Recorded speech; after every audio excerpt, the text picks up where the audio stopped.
Hello friends, welcome to our channel. Today we're going to take a look at another horrible case with you. The case of Bruce Pardo. In December 2008, the Ortega family invited their adult children and their families to their beautiful home in Covina, California, to celebrate Christmas. Covina is a quiet town with a low crime rate, located about 30 kilometers from Los Angeles. Joseph and Alice Ortega cherished Christmas as a time to bring their loved ones together. They had 5 children, 2 sons, Charles and James, and 3 daughters, Alicia, Letitia, and Sylvia. During this festive gathering, they engaged in their traditional poker games, enjoying laughter and joy while celebrating together. Suddenly, the doorbell rang. No one suspected that the person at the door intended to harm the Ortega family. So, they opened the door without hesitation. A few minutes later, a neighbor called 911 in a panic, yelling that the house across the street was on fire. He urgently requested firefighters to come quickly. Chaos unfolded at the scene. Firefighters were dispatched immediately to put out the flames. However, by the time they arrived, the emergency service had received several more calls from concerned neighbors. Some reported hearing gunfire, while others mentioned seeing people fleeing the house and crying for help. All available emergency crews were sent to manage the situation. Later, one of the police officers who arrived at the house described the scene as an apocalypse. Everything was on fire, and a large number of special service personnel and equipment had arrived, causing many people to rush around. Most neighbors came out of their homes, watching helplessly as firefighters worked to put out the flames at the Ortega family's house. In the midst of this chaos, they quickly located Letitia and Katrina, her 8-year-old daughter, who had managed to escape the violence. Remarkably, both survived. Initially, it was thought they had fled the fire, but the reality was much more disturbing. When the police arrived, Letitia was no longer at the house. Her daughter had been seriously injured by a gunshot and was taken to the hospital, where doctors were fighting to save her life. Letitia, a key witness, was interviewed at the hospital and shared a shocking story that disturbed the entire city. She explained that during Christmas celebrations, a man dressed as Santa Claus came to the Ortega family's home. Instead of spreading holiday cheer, he pulled out a gun and started shooting. After the attack, the man in the Santa costume set the house on fire to destroy evidence. Due to her injuries, Letitia couldn't provide further details. Neighbors backed up Letitia's account, saying that at around 2:45 a.m., they saw a strange car with a Santa Claus image driving away from a dead-end street near her home. In an effort to apprehend the shooter, police quickly began investigating who had been in the area at the time. After firefighters extinguished the fire, they found the bodies of the victims amid the rubble. In total, 9 people were killed, and their bodies were burned beyond recognition. Forensic experts later confirmed that only the hosts and their daughter had died from gunshot wounds. The other guests suffered from gunshot wounds to varying degrees, but ultimately died from smoke inhalation and fire. Some of the bodies were so badly mutilated that they could only be identified through dental records. The initial situation worsened and police discovered another victim in a pool of blood in nearby Sylmar, California. Bruce Pardo was found dead by his brother, who had just returned from a Christmas party. Upon the police's arrival, they discovered 40-year-old Bruce had a single fatal gunshot wound to the head. Police initially thought Bruce ended his own life, as a 9mm pistol was found lying on his knees, with another gun lying on the floor next to him. Police confirmed that Bruce had recently finalized his divorce from Sylvia, from whom he had officially separated on December 18, 2008. Notably, Sylvia's maiden name was Arte, and she was involved in the Coven massacre. Police quickly suspected a connection between the murders.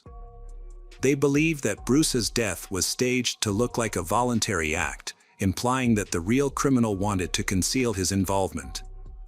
It is believed that Bruce, who was allegedly the attacker, disguised as Santa Claus, ended his own life. The murders. Forensic analysis revealed that each of the 9 victims had been shot at least once. All the bodies had 9mm caliber bullets, which matched the weapon found beside Bruce's body. Later, police encountered Letitia. Despite the assailant's disguise, she was able to identify him. She claimed he closely resembled Bruce Pardo. Other family members present during the shooting were shouting this as well. With her testimony, police returned to the crime scene where Bruce's body was found. They began searching Bruce's car and discovered bloody footprints. They also confirmed that neighbors had seen the same car in the bay that evening, just before it fled the scene as the fire broke out. Bruce had asked Sylvia Ortega's parents, Joseph and Alice, to arrange a family get-together on Christmas Eve. This tradition involved the entire family getting together every year to play themed games. However, the holiday made them an easy target for a mysterious attacker dressed as Santa Claus. The attacker created a terrifying nightmare. It seemed that the attacker had harbored a deep hatred for the family, leading to such a horrific act, showing no mercy even to the children. Bruce had a negative attitude toward his ex-wife, Sylvia, and her family, which fueled his actions. The fire and shooting caused the most harm to Sylvia and her parents, whom Bruce despised. He was aware of the family's annual Christmas celebration and likely planned his attack in advance. This all felt too calculated to be a coincidence. Letitia continued recounting the events of that day. The Ortega family was gathered in large numbers. Sylvia, who was divorced from Bruce at the time, was present along with her 4 siblings, some of whom brought their children. Additionally, several friends attended the party. With so many people there, no one could recall the exact number of guests. During the celebration, just before midnight, they heard the doorbell ring. Although they weren't expecting any more guests, Sylvia's 8-year-old niece, Katrina, went to the door and looked through the peephole. She spotted Santa on the other side, dressed in his familiar red and white suit and carrying a bag. Excited, she told everyone about it. The adults exchanged puzzled glances, as they hadn't arranged for any entertainers in costumes. Later, neighbors mentioned that they had seen a man in a Santa suit approaching the Ortega family's home around the same time. One neighbor waved to him and wished him a Merry Christmas. The neighbor recounted that Santa Claus stopped at the Ortega house's doorstep, rang the doorbell, and waited. The neighbor then stopped watching, assuming it was just an Ortega family celebration. However, as he closed his door, he suddenly heard gunshots and screams, prompting him to call 911. The Santa suit fooled the guests, who thought a surprise was planned for them. They did not ask who the guests were and opened the door. He brought a bag, but instead of gifts, it contained guns and a homemade flamethrower. Letitia, Katrina's mother, grabbed a video camera to capture the festive moment. At that moment, Letitia heard applause. Her daughter Katrina ran toward Santa, who stood at the door with a large red bag. However, instead of presents, he pulled out a gun and aimed it at the child's face. Santa shot Katrina before anyone could react. Following that, he began firing at everyone in his path.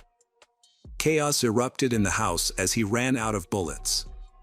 He quickly retrieved a second gun with a full magazine.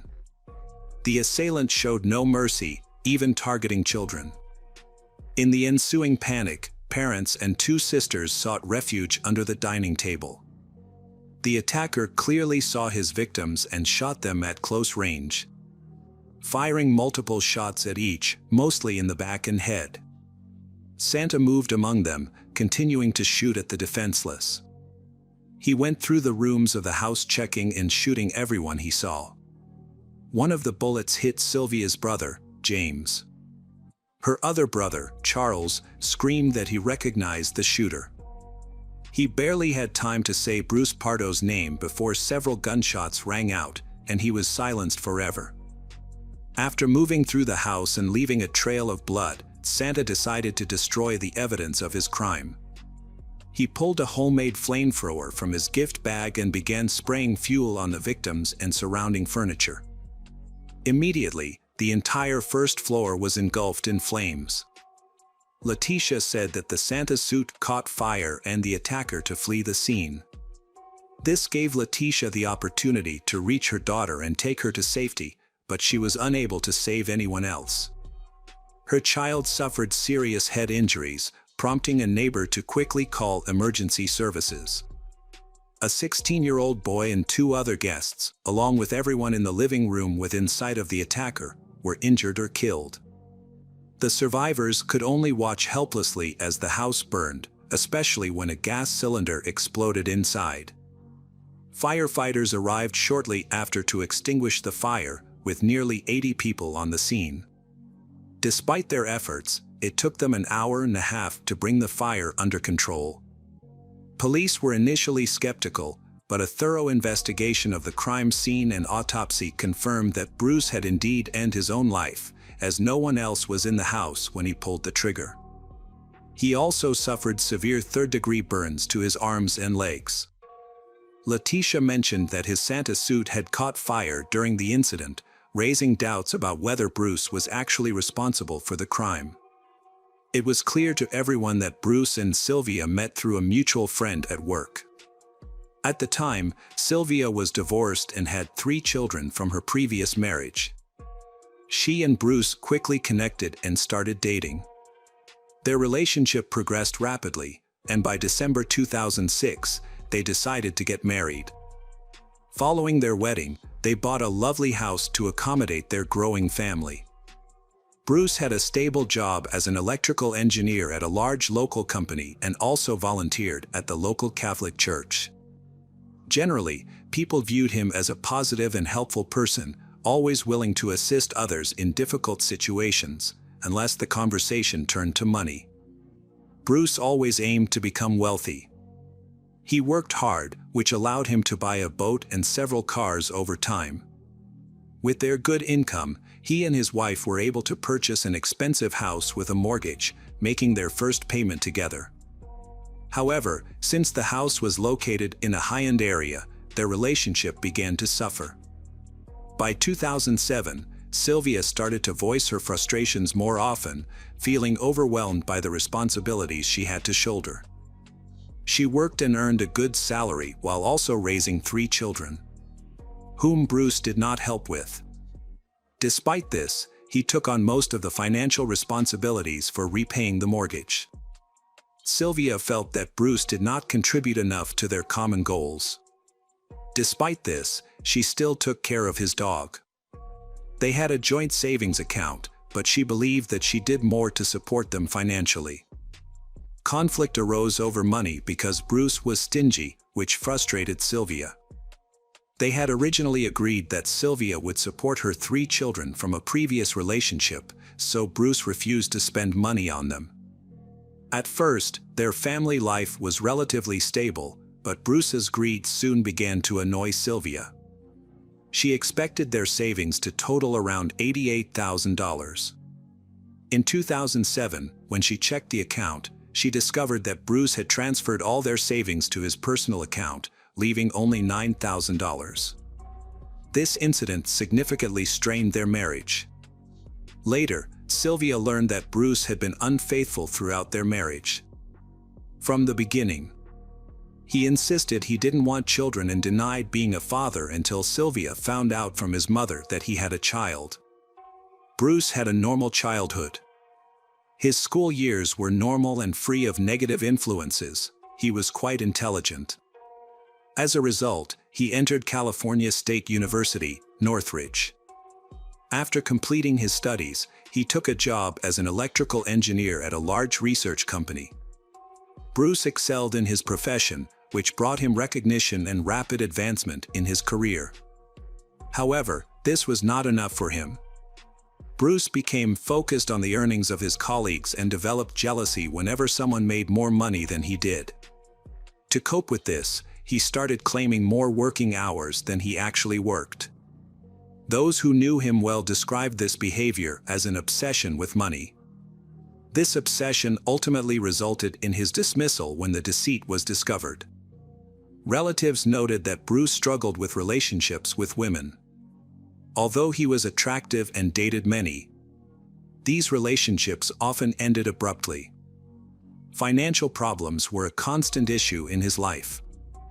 Bruce started dating a colleague named Dea, and they both seemed serious about their relationship, even planning a wedding together. However, financial concerns became a point of contention. Despite having a good income and some savings, Bruce was unwilling to spend money on a lavish wedding, considering it a waste. He preferred a simpler celebration, but Dea, who was set on having a grand wedding, chose to pay for the extravagant event she had always wanted. Dea took care of all the arrangements for the ceremony and paid for everything herself. However, Bruce was absent. He had backed out of the wedding, running away with $3,000 from their joint account, which they had been saving for their honeymoon. Instead of marrying Dea, he went to Palm Springs by himself and spent all the money on his own enjoyment. This decision also ended his relationship with Dea. In the following years, Bruce dated several women.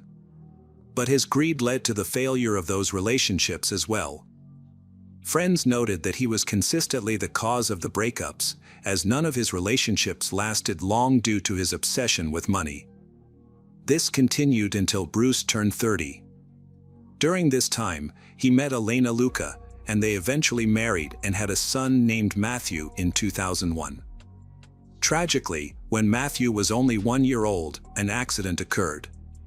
While Elena went to the store for a while, Matthew was in Bruce's care. But Matthew fell into the pool in their yard. When Elena returned, she found Bruce and their son not breathing. It is unclear why Bruce did not call for help or attempt to resuscitate Matthew. Elena quickly called 911. Although doctors were able to revive Matthew, he suffered severe, irreversible brain damage that left him partially paralyzed for the rest of his life. Bruce's erratic behavior led Elena to suspect that he wanted to abandon their child, whom he seemed to find uninteresting. Bruce then chose to leave Elena and their disabled child, without providing any financial support. This left Elena in a difficult situation, as she was not working and in dire need of help. Despite her constant requests and innuendos, Bruce chose to ignore her, avoiding all contact with Matthew and ignoring Elena's pleas. By the time of the tragic events, the medical bills had exceeded $35,000, and with no payment agreement in place, Elena turned to the court for help. She was later awarded a monthly payment of $240, but the amount was not enough to care for a disabled child.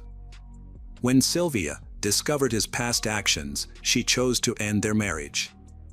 She was outraged by Bruce's lack of concern for their son, which made it impossible for her to stay with him. Consequently, she filed for divorce. The court ordered Bruce to pay Sylvia a one-time settlement of $10,000, which was significantly less than what he had withdrawn from their joint account. Additionally, he was required to pay monthly alimony. Sylvia also retained her engagement ring and the dog they had adopted during their marriage. The division of their real estate was still being decided in court. Bruce's ideal life began to crumble. Not only did he go through a costly divorce, but he also lost his job, which made his financial situation worse. Accustomed to a high standard of living, he could no longer maintain his previous lifestyle. They believed that during this trying time, Bruce hatched a sinister plan for revenge. Just before Christmas, Bruce purchased 2 handguns, an air compressor, a high-octane flamethrower, and a custom-made Santa Claus suit. He used these items in the murders of the Ortega family on December 24th. After the murders, Bruce contacted the police to report a vehicle parked in front of his Pasadena home. When the license plate was checked, police discovered that the Dodge Caliber had been rented by Bruce Pardo. The vehicle was equipped for long-distance travel, with everything needed for an escape, including a laptop, several sets of clothes, food, and maps of both Mexico and the United States. It is possible that Bruce had planned to flee the country after the murder, but then changed his plans. In the trunk of his car, police discovered 4 pistols with 13-round magazines and about 200 rounds of ammunition. As a result of these events, a tragic array of consequences ensued.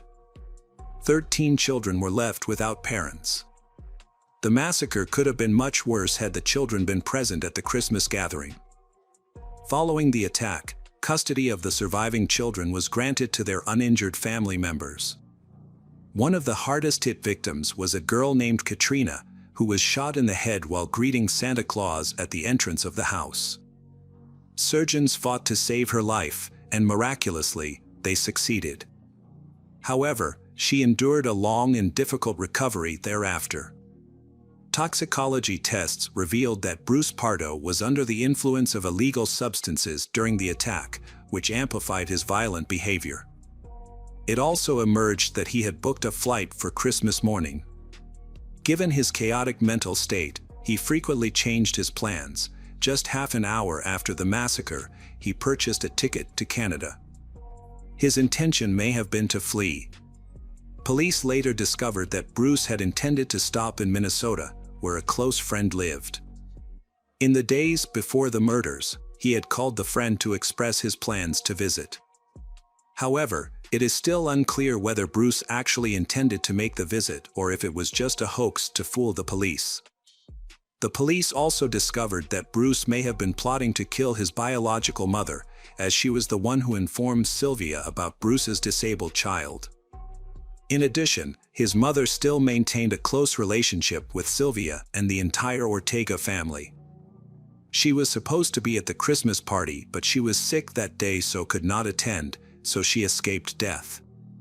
Despite his controversial nature, those who knew Bruce had never previously witnessed aggression from him. He was typically calm and balanced, albeit greedy and cunning. Police theorized that a tumultuous divorce, financial worries, job loss, and an obsession with money pushed Bruce onto the path of crime. Welcome back, mystery lovers. Today's case is going to keep you on the edge of your seat. The case of Heather Maples. Heather Maples, just 22 years old, has just started college, settled into a job, and feels life is full of promise. She radiates warmth and energy, and is always helpful to those around her. On the morning of August 7, 2015, Heather's coworker Kelsey Price arrived at her real estate brokerage firm in Murfreesboro, Tennessee, and began her daily routine. Heather had not yet arrived at work, which did not surprise Kelsey, as Heather was notorious for being late. Kelsey began calling Heather to wake her up but received no response. The night before, Heather had planned to go to a bar with some friends and had asked Kelsey to pick her up if she overslept or did not answer the phone. Kelsey was not concerned and went to Heather's apartment to wake her up. The girls' apartments were in the same complex where they worked. When Kelsey arrived, she found the front door unlocked. When she entered, she found her friend Heather lying on the bed, sleeping on her stomach, wearing only a crop top and no underwear.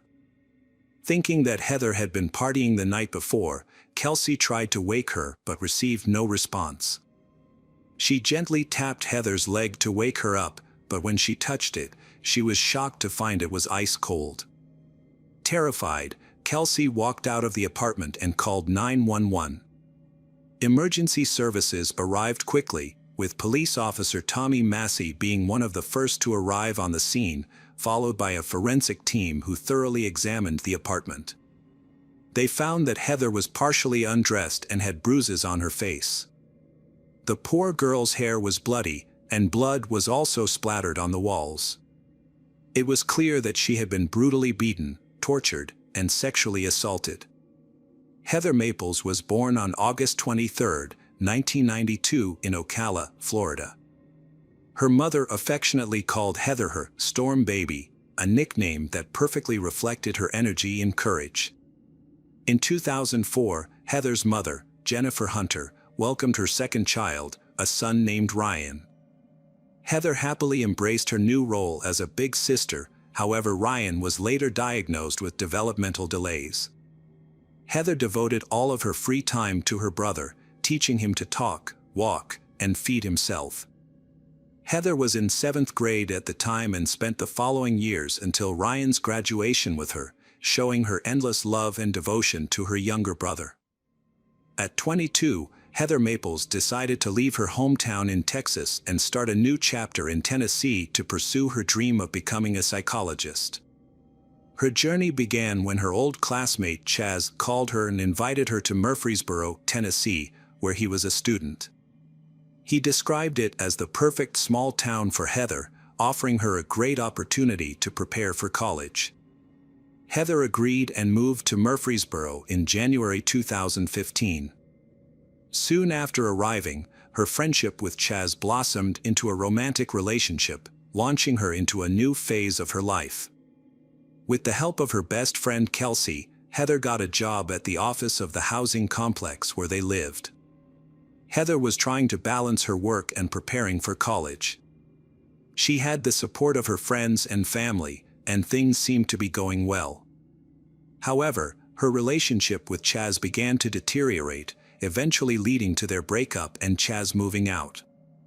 In early August, she called her mother excitedly to share the great news: she had been accepted to college. Her mother was extremely proud of Heather's achievements. However, a week later, Heather did not show up for work, causing concern among those around her. The police realized that given the nature of the crime, it could be related to Heather's personal life. At the time, most of her friends were considered potential suspects, and there was good reason for this suspicion. After searching the apartment, the police found no signs of forced entry. This suggested that Heather may have known the attackers and may have let them in. During the investigation, several key pieces of evidence were discovered, including unidentified DNA and a hair that did not belong to Heather.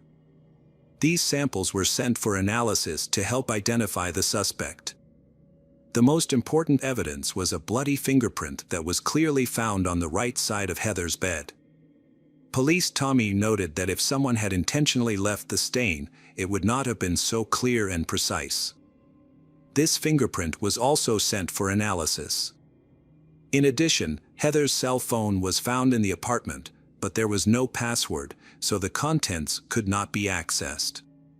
However, Kelsey returned the phone password to the police, and she informed Heather's mother about her death. Police Tommy hoped to gather more information about Heather from Kelsey, especially about Heather's personal life and her relationship with Chaz. Kelsey told the police that Heather's relationship with Chaz was very tense due to his lack of anger control, which often made him aggressive and unkind to Heather. Therefore, Heather chose to end the relationship. This prompted the police to start investigating Chaz. However, things took an unexpected turn when a young man named Michael tried to enter the crime scene, ignoring the warning tape. He had a key to Heather's apartment. According to Michael, the night before Heather died, she called him and invited him to dinner, and he agreed. After dinner, he went home, while Heather went to a local bar with friends. Heather then contacted Michael for help. She called me at 11:40 and said I needed to come to the bar because she really needed my help, Michael recalled. There were people hitting on her and she was upset. Okay, I'll be there, he replied. Michael explained that Heather was in trouble. A young man named Otavio had been bothering her and was aggressive. After the incident, he offered to drive Heather home. She ordered biscuit gravy, 2 eggs and sausage. Then I drove her home, he recalled. According to Michael, he last saw Heather at about 2:30 a.m. on August 7th. During questioning, he noted that Heather's front door should have been unlocked because he had her keys. She was wearing a dress that didn't have pockets for them, and he forgot to return them after unlocking the door. Michael appeared frustrated and seemingly honest, but the police still needed to get his fingerprints and DNA. The police contacted the bar to request surveillance footage, which confirmed Michael's statement during questioning. Further analysis showed that the fingerprints and DNA collected at the crime scene did not match Michael. After he was cleared as a suspect, the focus shifted to Otavio, the man who had been with Heather that night. With Kelsey's help in accessing Heather's cell phone, the police's interest in Otavio increased significantly. They found text messages from Heather to Otavio, inviting him to her apartment just hours before her death. The police asked Kelsey if she knew anything about Otavio. Kelsey didn't know much about him, but he seemed like a really nice guy with a good sense of humor. The police were puzzled as to why Heather would invite Otavio to her house after Michael had just saved her from him at the bar. The police then questioned Otavio, asking him what he had been doing yesterday afternoon. Otavio said that he had been spending time with Heather. They had some tequila and then went to the gym. The police then asked about Heather's late-night text messages. Otavio replied that she had sent him a text message around 2:30. When asked if he had seen the text message, he admitted that he had but said that he had been asleep at the time and had only seen it this morning. He reiterated that he had discovered it this morning because he had been asleep. The police pressed Otavio harder, using a rigorous interrogation technique that not all suspects could handle. Witnesses saw you enter the apartment. Phone records confirm you were there. You were with her yesterday. Otavio claims she texted him to come back and that he did not return afterwards. Otavio asks the police what happened to her, and is shocked to hear them say that she was raped and died at her home. In disbelief, he exclaims that it cannot be true. The police inform him that there is DNA all over her. Otavio is shocked by this revelation, seemingly unaware of what happened to Heather. After questioning, he readily agrees to a DNA test, believing that it will exonerate him. The results confirm his innocence as the DNA found at the crime scene does not match his, leading to his being eliminated as a suspect. With no leads, the police work almost around the clock, reviewing surveillance footage and scrutinizing every detail provided by witnesses. On the 9th day of the investigation, as Officer Tommy prepares to leave the office late at night, he receives an important call from the director of the forensics lab. Tommy finally gets the answer regarding the bloody fingerprints taken from Heather's bed. They belong to a young man named Brandon Bowling. The police then ask Brandon how he met Heather, and he says they met at the gym. Tommy starts the questioning gently, giving Brandon a chance to explain what happened that night. He asks if Brandon has ever been to her apartment, and Brandon confirms that he has. Brandon recalls that every time he has been there, she has left the door unlocked. Tommy then asks him if he has ever had sex with her. Brandon confirms that he has, and that they have had sex twice. Tommy continues to ask when was the last time he was at her apartment, and Brandon says that it was probably in July. Tommy continues to ask him why his fingerprints were on the bed, and Brandon insists that he did nothing to her. She had just been accepted to college and he was happy for her. He continues to deny any involvement in Heather's death. After questioning, the police asked Brandon to take a DNA test, arguing that if he was innocent, the test would prove it. Brandon agreed, presumably hoping to be released from police custody, but that did not happen. The police decided not to wait for the test results. They had found substantial grounds for the next step based on the fingerprint match. The police immediately filed a request with the court for permission to access Brandon's phone, which could help confirm his actions and monitor calls and texts on the night of the incident. After receiving court approval, the video from Brandon's phone was one of the most shocking discoveries, even for the most experienced police officers. In the video, Brandon recorded everything from intimate acts to beatings. Heather was still alive at the time of the recording. In February 2018, Brandon Bowling pleaded guilty to assaulting Heather Maples. He was sentenced to 40 years in prison without the possibility of parole. When the trial ended, Heather's mother, Jennifer, approached Bowling's mother in the hallway. Jennifer simply hugged the woman, saying that they had both lost children that day. Unfortunately, Brandon Bowling never explained his motives. Hello friends, welcome to our channel. Today we're going to take a look at another horrible case with you. The case of Brayla Stone. Brayla Stone, a 17-year-old girl born and raised in North Little Rock, Arkansas, stands out for her fun-loving and outgoing personality. She lives in the suburb of Sherwood. Brayla is very active on social media, especially Instagram, where she attracts many followers thanks to her unique sense of humor. Despite being transgender and sometimes facing negative reactions from some people in the community, Brayla is always proud of who she is. She is not afraid to stand up for herself and oppose negative words or actions directed at her or her lifestyle. Brayla lives confidently and strongly, not letting anything stand in her way. Brayla naturally expresses her femininity in her daily life and on social media.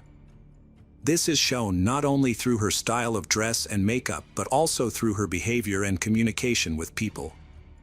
She realizes that true confidence comes from accepting and loving yourself, not from trying to meet other people's expectations. Despite life's challenges, Brayla persists in pursuing her dreams and holding on to her beliefs. She hopes to one day stand in a spotlight, proudly showing her true self to the world. Brayla is a strong and admirable girl. We use the pronoun she when talking about Brayla to show respect and acknowledge her gender identity. In 2020, Brayla began a relationship with Trevone Hayes Miller, an 18-year-old who worked at a local Arby's. However, Trevone has a troubled past. Trevone was involved in a murder when he was 14 and was part of a criminal gang. In April 2016, Trevone and two older teens plotted to rob Brian Thompson, a 17-year-old marijuana dealer. They lured Brian to the parking lot of a local recreation center, promising to buy his merchandise. Trevone was carrying a BB gun, while one of his friends was carrying a real gun. While Brian was making the transaction, the older teen suddenly shot Brian in the neck and stole $15. The group then fled. Brian's death highlights the brutality and guilt of Trevone and his gang's actions. It is clear that Trevone was a dangerous criminal. This raises the question of why Brayla would choose to date someone like that. It is possible that Brayla did not know about Trevone's criminal past, or that there were other factors in their relationship that we do not know about. Everyone has their own preferences and choices, and sometimes relationships do not follow conventional standards. However, not all young women are attracted to men with complicated pasts. Each woman has her own criteria when choosing a partner. Some may be attracted by empathy or hope that the other person will change for the better, while others may seek stability and security in the relationship. Police found about a pound of marijuana in the car and arrested all three suspects within a day of the shooting. Security cameras near the scene captured their images, leading to their quick arrest. Trevone, the youngest of the group, was initially charged with murder. However, he agreed to cooperate with the investigation and was prepared to testify against his co-defendants. This resulted in his charges being reduced to armed robbery in juvenile court. Although Trevone did not have to testify because his co-defendants pleaded guilty, he was prepared to disclose text messages in court.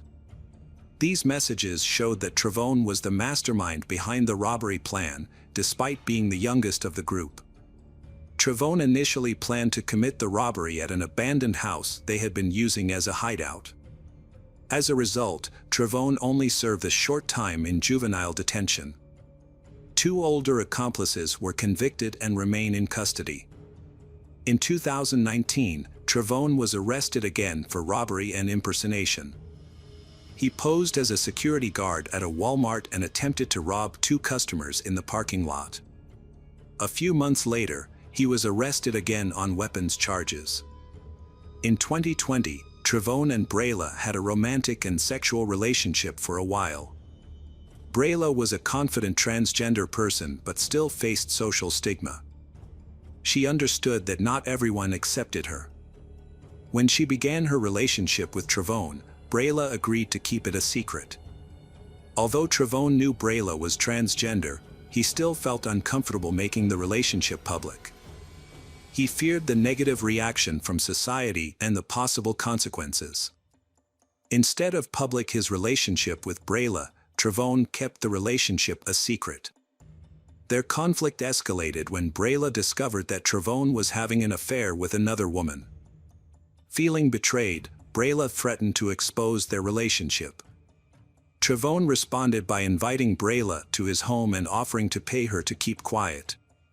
Trevone's fear causes him to have negative thoughts. Instead of facing society and taking responsibility, he wants to eliminate Brayla to keep the secret. Trevone tells her about his intentions through a phone call.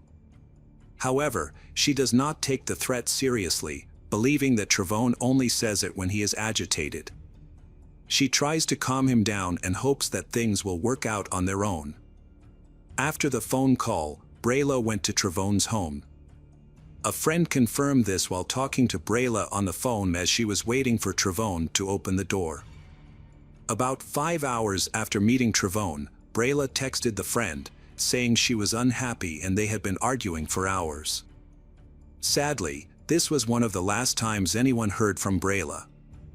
The next morning, a passerby called the police to report a body in a park in the Sherwood area of North Little Rock. Police found Brayla's body in a black Saturn Vue on a gravel road near 7224 Vista Point Court, which overlooks Gap Creek Drive. North Little Rock police had reported Brayla missing shortly before the discovery. When police arrived on the scene, they found the body of Brayla, a 17-year-old girl, in an abandoned car on a gravel road. She had been shot to death, with a gunshot wound to the head. Brayla's body was found lying face up on the floor in front of the passenger seat, with her legs extended behind the seat. The driver's side window was broken. The police report noted that there was blood inside the car and a strong smell of bleach. Investigators also found some of the interior upholstery discolored, possibly from exposure to bleach. News of Brayla's death has been widely reported in the media. Notably, her family requested that articles about Brayla use the pronoun he and her birth name, contrary to her expressed preferences prior to her death. It was clear that there was a clear disagreement between Brayla and her family about her identity. This was demonstrated by their lack of respect for her gender identity, even after her death. In the obituary, the family used an old image of Brayla before her transition, which caused a sense of disappointment and regret. Instead of celebrating Brayla for who she was, the family chose to present a past image that she had tried to change. This reflects the difficulties in society in accepting and respecting diversity in gender identity. After Brayla passed away, an Instagram account named Tap and Season commented that they killed her for $5,000 and posted pictures of money as evidence. In the next 24 hours, this account received a lot of criticism. Finally, the account owner admitted that he was just a 15-year-old kid making up stories to get attention. This thoughtless action is not only irresponsible but also deserves strong condemnation. The baseless confession of murder has caused more grief for Brayla's family and friends and affected the whole community. Anxiety and insecurity in the community are increasing as people read the comments and wonder if there is a real killer on the loose in Sherwood. The fact that the police have not arrested the imposter has only made the situation more tense. While this child may not face legal consequences, his actions have had serious repercussions. Hopefully, as he grows up, he will realize his mistakes and learn a valuable lesson about the importance of honesty and respect for others. After a week of investigation, the police arrested Trevone. According to reports, Trevone quickly became the prime suspect in the case. A friend of Brayla provided important information to the police. Brayla was with Trevone on the night of her murder, and the location where Brayla's body was found was a place Trevone frequently went to have sex, due to its proximity to his residence in Sherwood. After Brayla's death, Trevone's manager at Arby's contacted him. During the conversation, Trevone appeared very upset and said that he had screwed everything up and would not be returning to work for a long time. Although the manager tried to ask Trevone what had happened, he only replied that she would know soon. Upon hearing that Brayla's body had been discovered, the manager immediately reported the conversation to the police. With this information and other evidence, Trevone was finally arrested on August 3rd. At trial, prosecutors alleged that Trevone had murdered Brayla to prevent her from revealing their sexual relationship. According to the indictment, Brayla had discovered that Trevone was dating another woman and planned to retaliate by making their previous intimate relationship public. Fearing that he would be labeled a homosexual, Trevone allegedly paid Brayla to keep the matter quiet. However, when he learned that Brayla was still planning to reveal the information, Trevone killed her. At the time of the murder, Trevone, who was 19 years old, was charged with murder. He called his manager at Arby's to express his remorse for his actions. "I'm in big trouble and I could be dead," Trevone said. "I screwed up and I won't be able to come back for a long time." Trevone initially faced a murder charge that could have carried a life sentence or the death penalty. However, he agreed to plead guilty in exchange for a reduced sentence through a deal with prosecutors.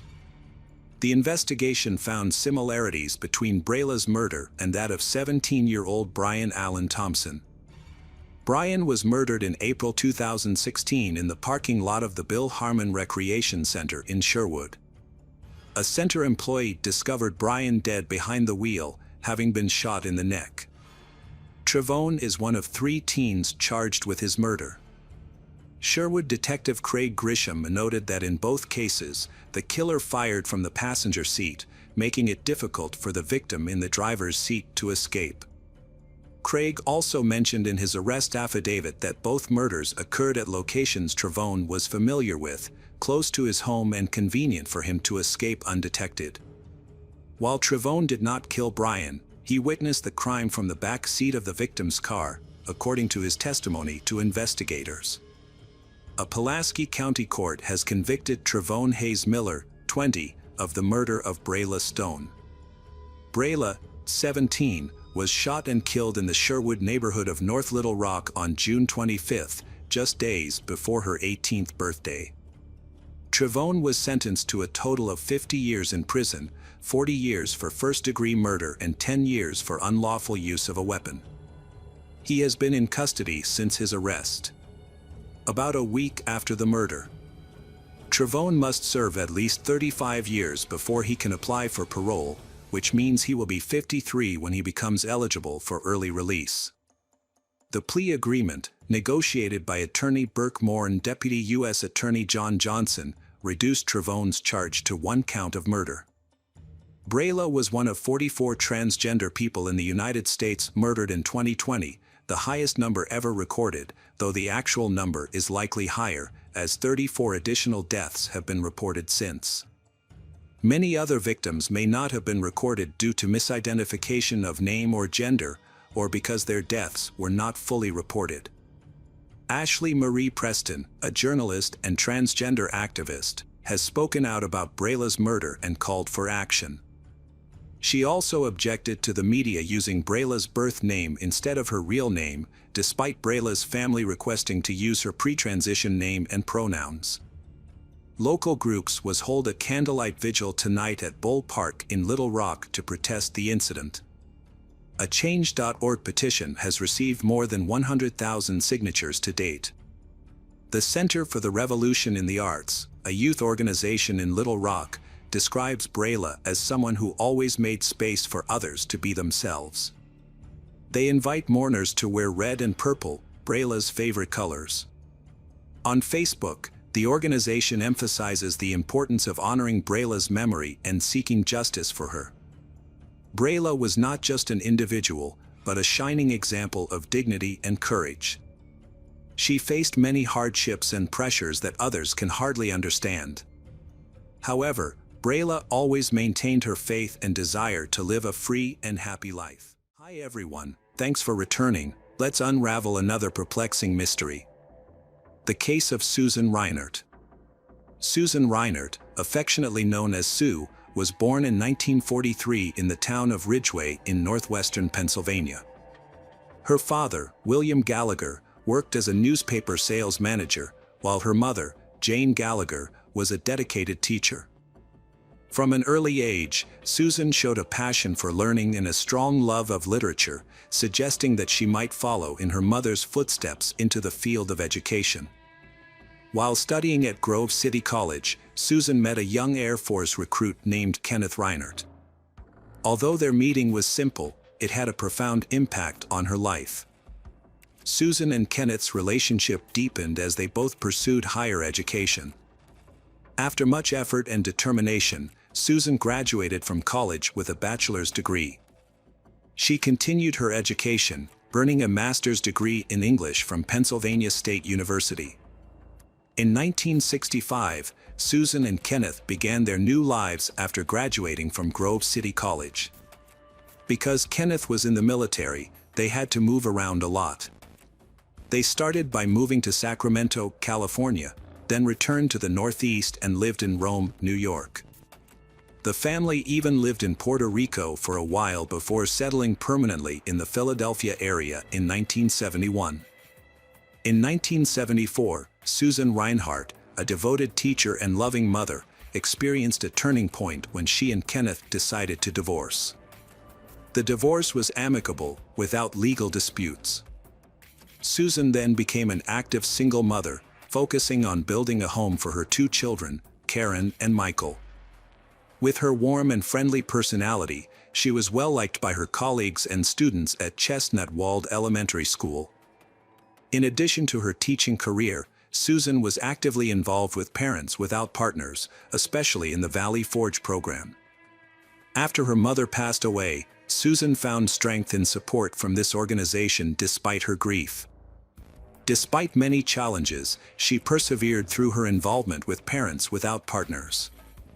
Susan's story took a mysterious turn. On June 22, 1979, Susan Reinhardt and her two children spent their day together. That morning, her son, Michael, had been with his father, Kenneth. That evening, they had attended a father-son baseball game. However, the game ended early when Susan picked Michael up at 8:30 p.m. That evening, Susan contacted her ex-husband's parents, Florence and John Reinhardt.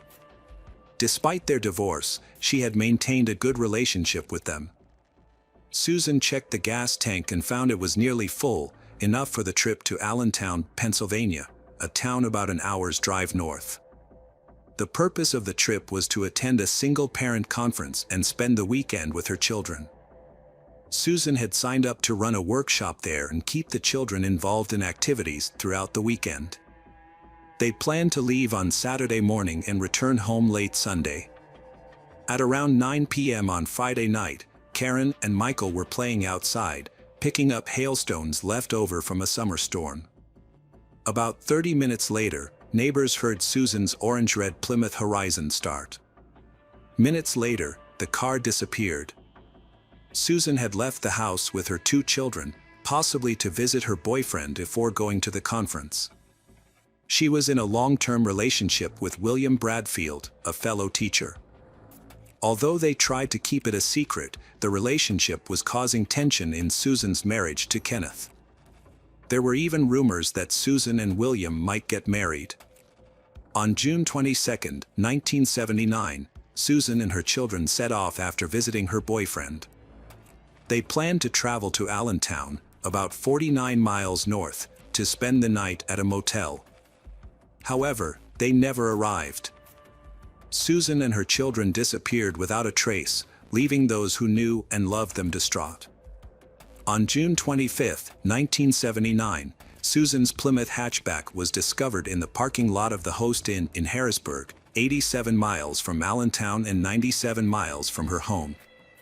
Tragically, Susan's lifeless body was found in the back of the car. The details of her agonizing death were gruesome. Her body was naked, beaten, and bound with chains, curled up in the wheel well of the car. Her hands were tied, and she had black eyes. She had been beaten with chains or tied so tightly that the chains left bruises on her back.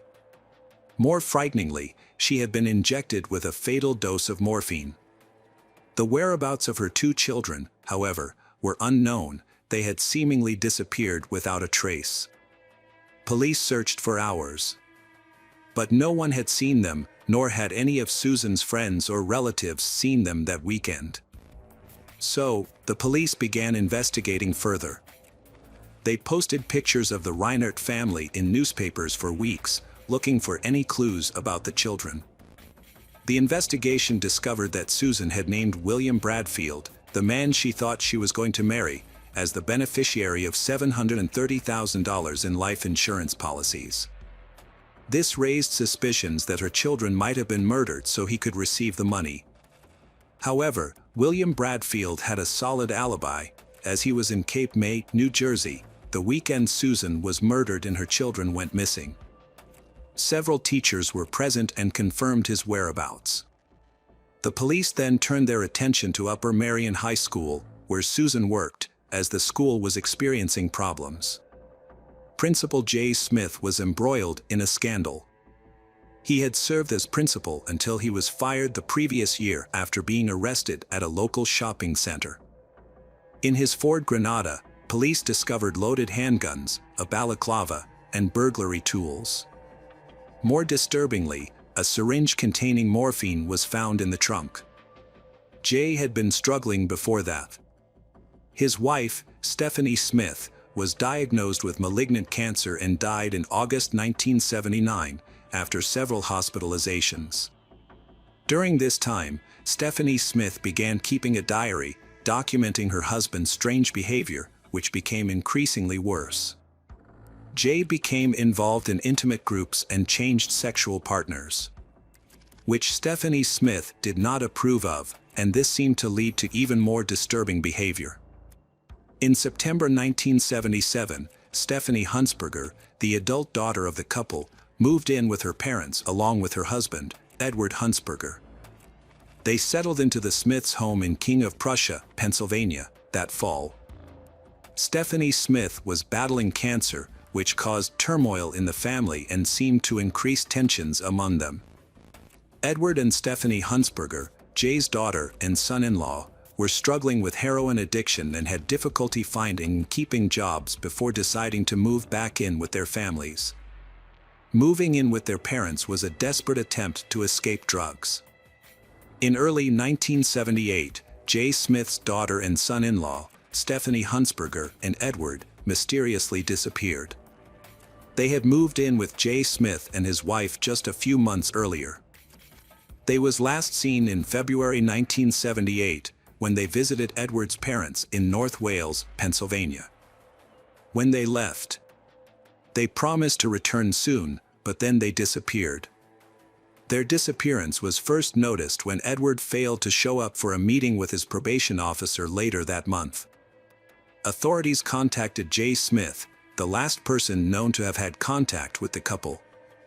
Jay Smith told people that Edward and Stephanie Huntsberger had run away to California.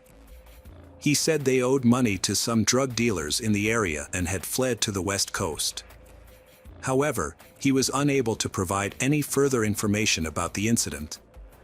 Edward and Stephanie Huntsberger lived a nomadic life, so their disappearance went unnoticed for some time. Meanwhile, Jay was arrested for burglary.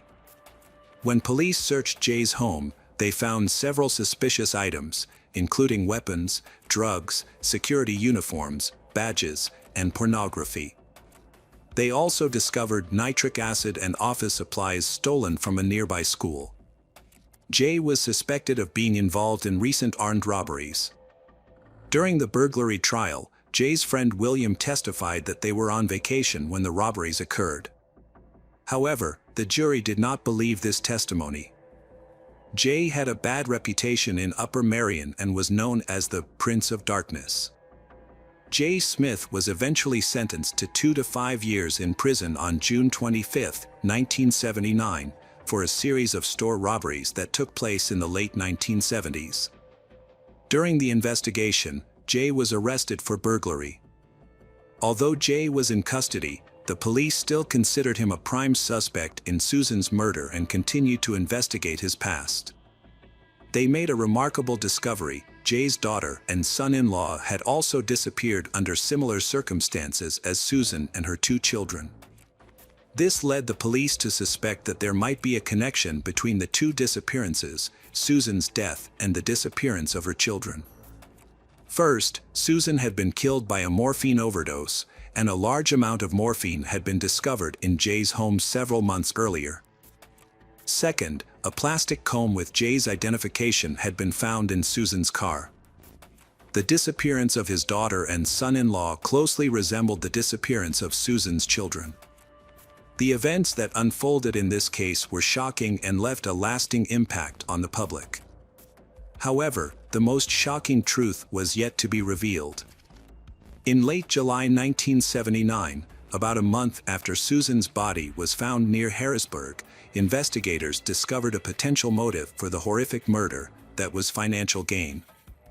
On July 20, 1979, a Philadelphia attorney filed a motion to stay the execution of Susan's will in both Montgomery County and Delaware. The motion was filed on behalf of Kenneth Reinert, Susan's ex-husband, and Patrick Gallagher, her brother. The purpose of this legal action was to give both men an opportunity to review the contents of Susan's will before it was executed. They decided to file in both counties because Susan's residence in Ardmore, Pennsylvania, was near the county line, allowing her to file her will in both places. It was later discovered that just a few weeks before her death, Susan had made several significant changes to her will. She had also purchased several large life insurance policies, naming her current boyfriend, William, as the beneficiary. In the legal documents, she referred to him as her future husband. As the police investigated further, they determined that Susan's death occurred between midnight on Saturday, June 23, 1979, and midnight on Sunday, June 24, 1979. William and other teachers arrived in Cape Cod at 5 a.m. on Saturday and remained there until the afternoon of Monday, June 25. However, it was unclear exactly where William was during the time of Susan's disappearance, casting doubt on his alibi. The investigation also revealed that Susan had withdrawn large sums of money from her account, totaling approximately $25,000, through multiple transactions due to daily limits. She told the bank staff that she intended to invest the money in high-yield investments managed by William, whom she referred to as her future husband. What Susan did not expect was that she was just one of many women in William's life. He was secretly dating several other people, including a coworker who taught English, with whom he had maintained a secret relationship for nearly 10 years. William had promised Susan that the investments would yield large returns to finance their upcoming wedding and move to England. During the investigation, investigators found fake stocks and bonds in Susan's home, which initially puzzled them. They later discovered that William had sold these fake securities to Susan and then passed them on to her. These securities were mostly related to fictitious and worthless companies, suggesting that William had been deceiving Susan for a long time. This discovery added a new dimension to the case, further clarifying William's financial motives. In March 1980, William was called to testify in a civil lawsuit. During his first appearance, he refused to answer questions directly and referred questions to his legal counsel. Although William's attorneys denied that he had taken Susan's money, they were willing to negotiate with the state to settle the matter and handle Susan's $1 million will. By June 1980, William had officially testified in court for the first time. He denied most of the allegations related to the case, insisting that his relationship with Susan was not as serious as she had told her relatives. He also denied any plans to marry Susan later that year, contrary to what Susan had shared with her close friends. William made unsubstantiated allegations about Susan's relationship with Jay Smith, the former principal of Upper Marion High School, although there was no evidence to support these claims. On the contrary, many of Susan's relatives and friends confirmed her long-term relationship with William. It should be noted that Jay Smith was in prison during the trial. William did not explain why Susan chose him as the heir to her $1 million-plus estate.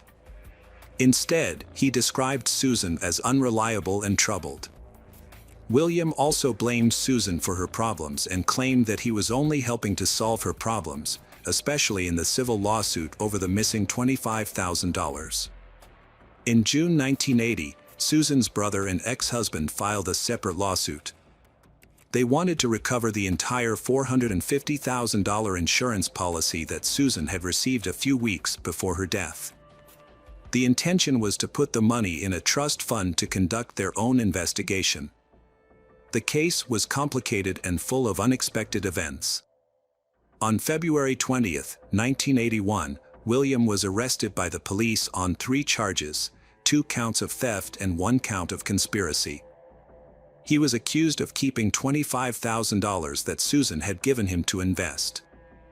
William was released on bail on February 23, 1981, but his criminal trial was scheduled to begin the following month. Before the criminal trial began, the civil case was closed.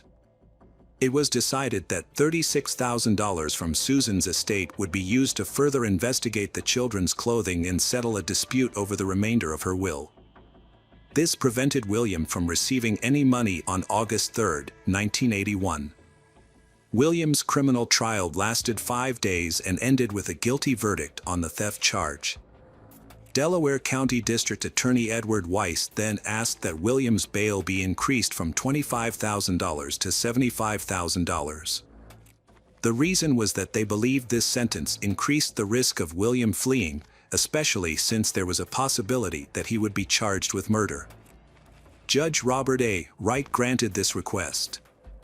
On April 6, 1983, William was arrested by the Pennsylvania State Police on several felony charges, including 3 counts of murder, attempted murder, kidnapping, conspiracy to kidnap, and obstruction of justice. The jury concluded that William knew about the plan to kill Susan and her children and was involved in the crimes. Although Jay Smith was believed to be involved, he was not charged at the time. Part of the indictment was based on the testimony of Proctor Noel, a fellow inmate, who stated that during a game of chess, William confessed to his involvement in the murders. The arrest of William Bradfield in April 1983 was a major step in the investigation of the case.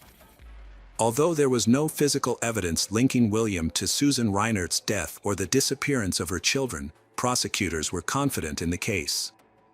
William's previous burglary convictions and his connection to the suspected body dumping led to more serious charges in the 1980s.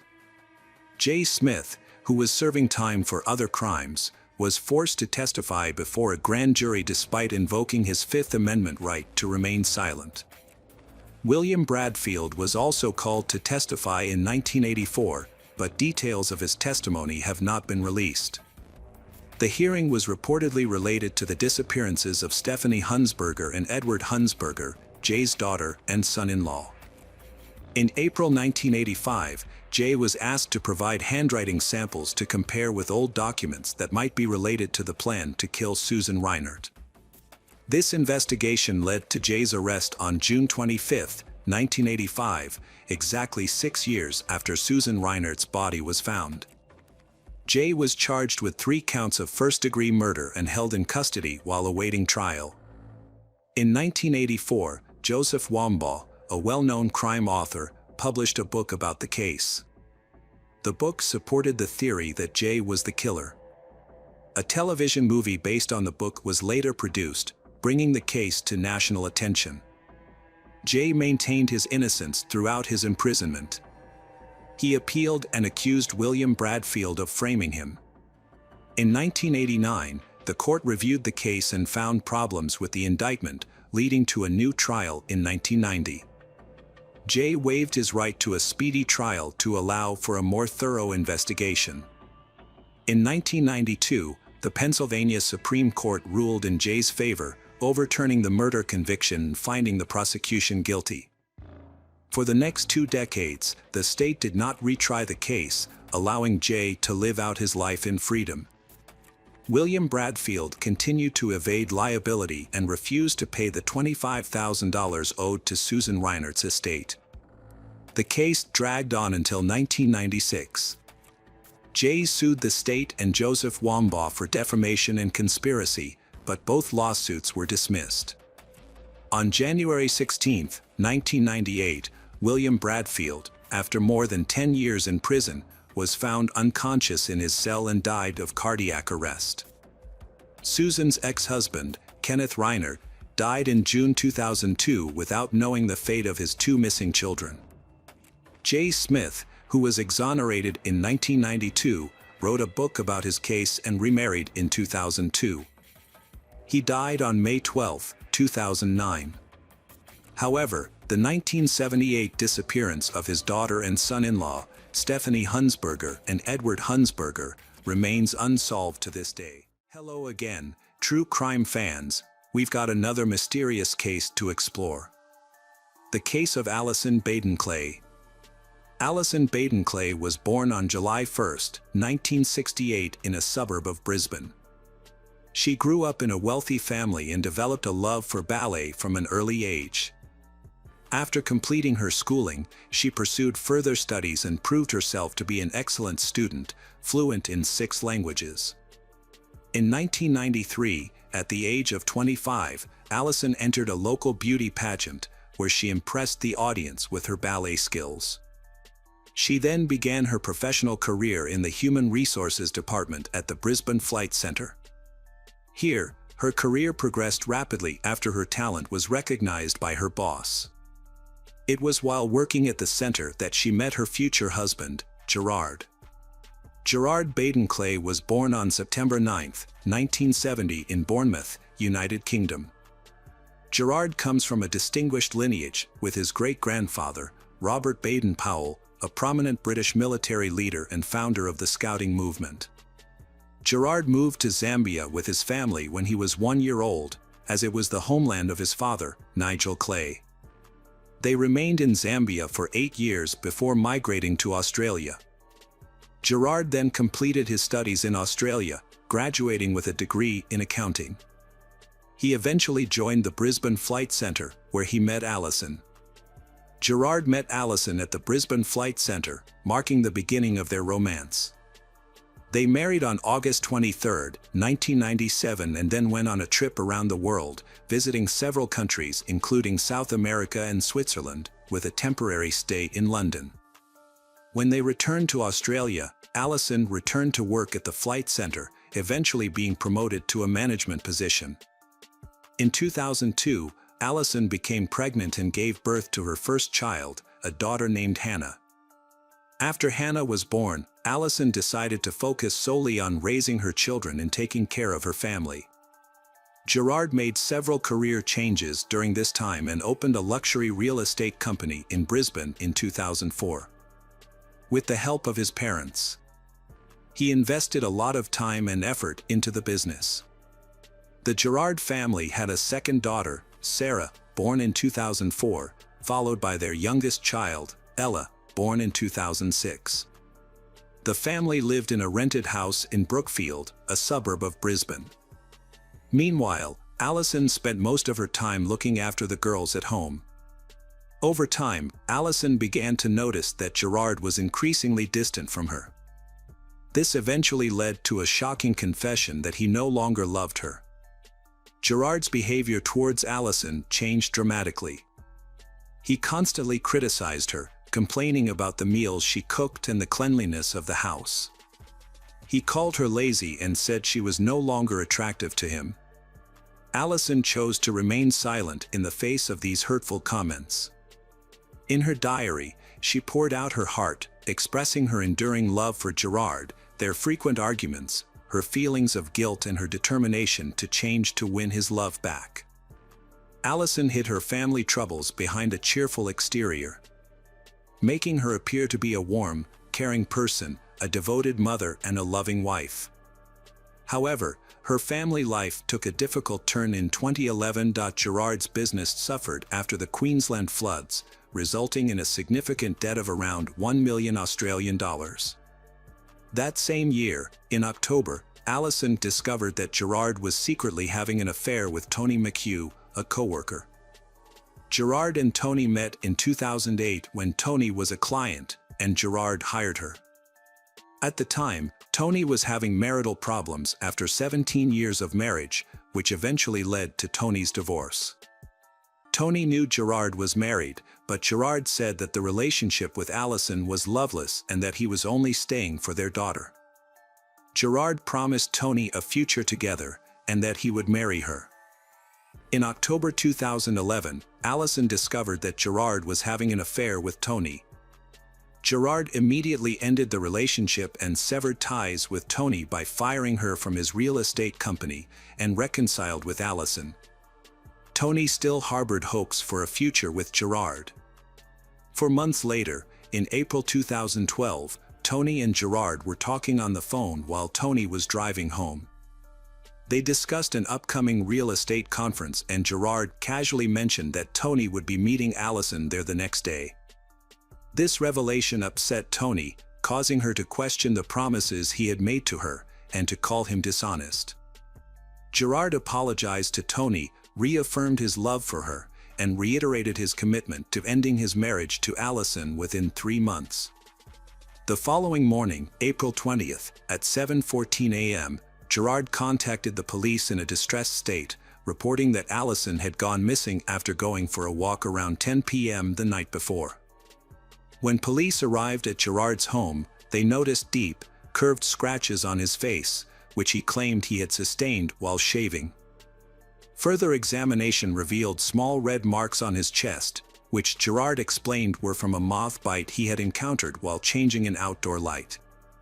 A search of the house revealed no signs of a disturbance. Everything was in order, and the bed was made. Despite his stress, Gerard appeared calm and began getting his daughters ready for school and daycare. Police interviewed Hannah, Sarah, and Ella, who reported falling asleep after their mother turned off the lights and had not seen her since. During questioning, the crying girls described their parents as a happy and generally harmonious couple. Police searched the area and spoke to neighbors, but no one witnessed anything unusual. The only initial clues found were a small bloodstain on Allison's car and a strand of her hair in the trunk. A large-scale search operation soon followed, with rescue teams and volunteers searching woods, wells, manholes, and dams near the Allison family home. To aid the search efforts, a mannequin was placed wearing an outfit similar to Allison's last known outfit to aid the search efforts. As time went on, the chances of finding Allison alive diminished. Her friends clung to hope, not wanting to think the worst. Gerard appeared visibly upset as he tearfully pleaded with his wife to return, in front of the media. Behind the scenes, however, he instructed his lover, Tony, to keep quiet and put their relationship on hold, promising to reunite in the future. 10 days after Allison went missing, a boater made a horrifying discovery on the banks of Colorado Creek, about 8 miles from the Allison family home, on April 30th, 2012. The body was found in an advanced state of decomposition. The day after Allison's body was discovered, Gerard contacted his insurance company to inquire about filing an $800,000 life insurance claim on his wife. A medical examiner later formally identified the body as Allison Baden-Clay, 43, using dental records. Notably, Allison was still wearing the same clothes she had been wearing when she went missing. A post-mortem examination found that Allison's death was likely due to strangulation. Her death was therefore classified as a homicide, although determining the exact cause was difficult due to the advanced stage of decomposition of the body. On May 11, 2012, St. Paul's Cathedral in Brisbane held a funeral for Allison Baden-Clay, who had tragically passed away. Her husband, Gerard, was visibly overcome with emotion, crying throughout the service as he consoled his daughters and consoled Allison's parents. Hundreds of people attended the service. However, while Gerard was apparently mourning his wife's death, he was secretly communicating with his mistress, Tony, through public phone calls. He informed her of Allison's passing and urged her to keep their affair a secret from the police investigation. Meanwhile, the police began to question the story Gerard had given them. He claimed that Allison had gone for a walk around 10 p.m. and was gone when he woke up. However, conflicting evidence emerged. Police found that Gerard had charged his phone at 2 a.m. and was on his computer at 5 a.m., and forensic analysis showed that the marks on his cheeks were consistent with fingernail scratches. In addition, no blood was found on his razor. A biologist disputed Gerard's explanation of the caterpillar bites on his chest, stating that no caterpillars in the family's area could have caused such injuries. A separate expert examined Allison's hair and found 5 different types of leaves: eucalyptus, Chinese elm, myrtle, cat's claw vine, and herringbone fern. 2 of these, eucalyptus and Chinese elm, were found growing directly under the bridge where Allison's body was discovered. In addition, all 5 types of leaves and thorns were found in the Allison family's backyard. On June 13, 2012, a month after Allison's funeral, 41-year-old Gerard Badenclay was arrested and charged with his wife's murder. He maintained his innocence and claimed he would fight the charges and applied for bail, which was immediately denied due to concerns that he might flee. During the investigation, police spoke to Tony, who revealed their 4-year secret relationship to Gerard. It was also discovered that just days before Allison went missing, Gerard had sent Tony a letter promising to be with Tony on July 1st. Further complicating the case. The prosecution's theory was that Gerard had killed his wife, Allison, to collect life insurance money and pay off debts. They believed he also planned to move on with Tony McHugh. According to their theory, a fight broke out on the evening of April 19, 2012, while Gerard and Allison were watching TV after their daughters had gone to bed. During the argument, Allison allegedly scratched Gerard's cheek, leaving her fingernails to collect DNA evidence. Unfortunately, the DNA had degraded, making it impossible to determine its source. The prosecution claimed that Gerard strangled Allison, then dragged her body through the backyard, leaving her hair tangled with leaves. Gerard placed her body in the trunk of his car and drove to a nearby river, where he dumped her body under a bridge. The prosecution believed that Gerard thought the river would wash her body away, effectively covering up his crime. Gerard then allegedly returned home, charged his phone, cleaned the house, and reported Allison missing the next morning. After finding Allison's body, Gerard hired a criminal defense attorney and went to see him. During Gerard's 2014 murder trial for Allison, prosecutors were convinced that Gerard was guilty and argued that he had killed her. However, Gerard maintained that he had nothing to do with her death. He admitted that he and Allison had argued and suggested that she may have left the house late one night because she was depressed and may have taken her own life. However, Allison's family and friends rejected this idea. They were certain that Allison would never leave her daughters, as she loved them very much. Her friends had long spoken out against Gerard, describing him as arrogant, fake, and self-centered. They believed that Allison's deep love for him blinded her to these negative traits. During the trial, excerpts from Allison's diary were presented as evidence. The diary revealed how isolated she felt and how controlling Gerard was, especially after the birth of their first child. She described feeling trapped at home and detailed several instances of Gerard's controlling behavior. This included insulting her, monitoring her conversations with a baby monitor, controlling her finances, deleting relatives' contact details from her phone and blocking their calls. After Allison's death, Gerard's attempts to make an insurance claim were rejected, with the money being withheld until the trial was over. Another important testimony came from Melissa Romano, who had never met Gerard in person but had spoken to him on the phone in 2009 about a real estate deal. She testified that after the deal was finalized, Gerard called her out of the blue, suggesting, "I'm looking for someone to kill my wife."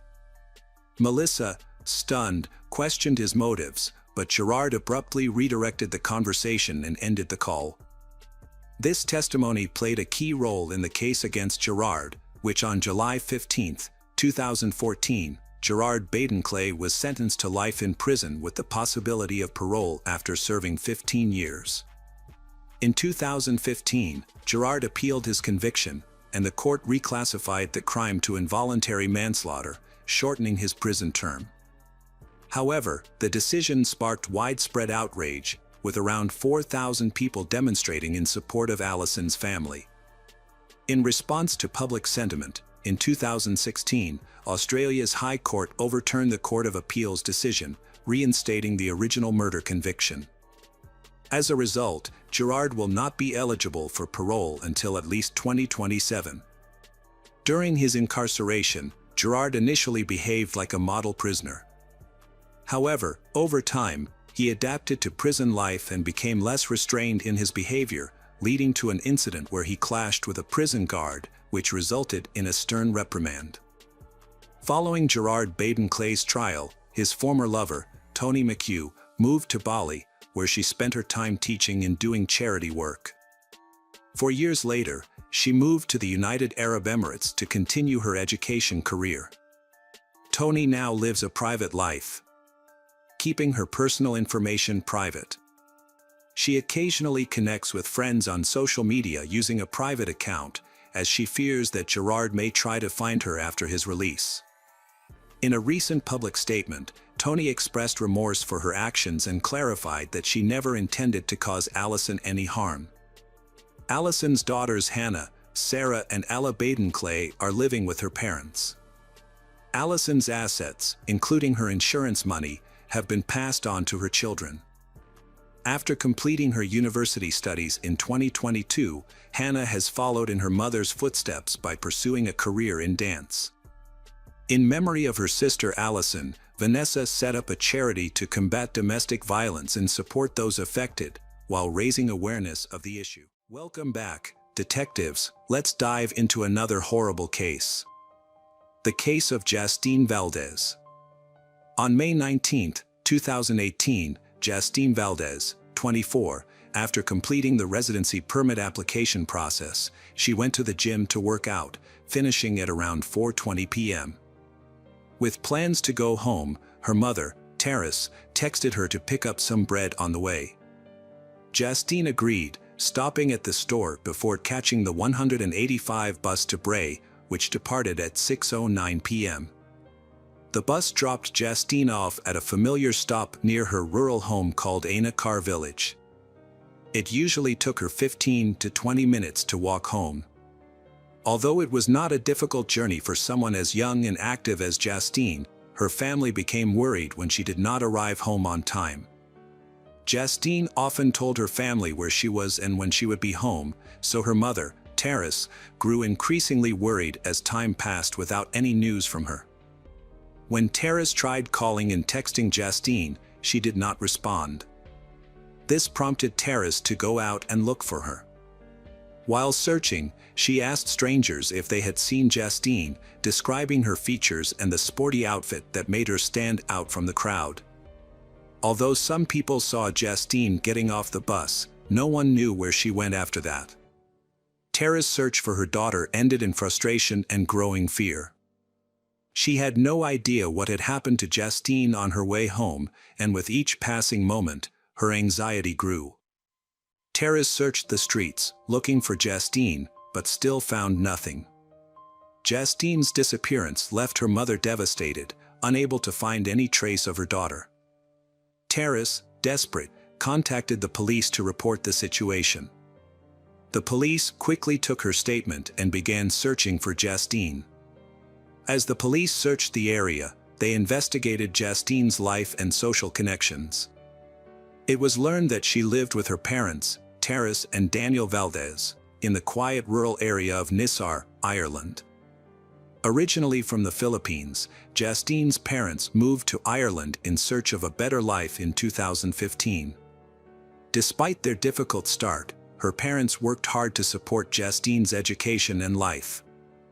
A diligent student, Justine studied accounting at university while working part-time to support herself and help her family financially. Her part-time jobs included waitressing in Bray and babysitting for local families. Her parents, who lived in the servants' quarters of a large estate, worked for a prominent family, her mother as a housekeeper and her father as a gardener. Justine was known to be responsible, hardworking, and devoted to her family. Furthermore, her limited social circle and lack of typical teenage rebellious behavior made the idea of her running away seem implausible. When police contacted people who knew Justine, no one had any information about her whereabouts. The possibility of her running away was quickly ruled out. She was extremely close to her parents and kept them updated on her daily activities. On the day she went missing, she exchanged 63 text messages with her mother. The last of which came at 6:24 p.m. when Justine got off the bus. Police trying to find Justine received a vital tip. This led them to a disturbing incident that occurred just minutes after Justine got off the bus. A female driver reported seeing a man aggressively pushing a dark-haired Asian woman, wearing tracksuit bottoms similar to Justine, into the boot of a black Nissan Qashqai. The woman and her 12-year-old son drove past the scene and immediately called the police. Shortly after, another driver witnessed a similar alarming scene. This time, the Asian woman, who appeared to be very frightened, was seen sitting in the back of the car, knocking on the window for help. The driver who witnessed the incident discussed it with his wife when he got home, and he immediately called the police at 7:20 p.m. to report a possible kidnapping. Another driver also contacted police about a Nissan driving erratically near the scene. Police quickly arrived at the location, which the woman had called them earlier.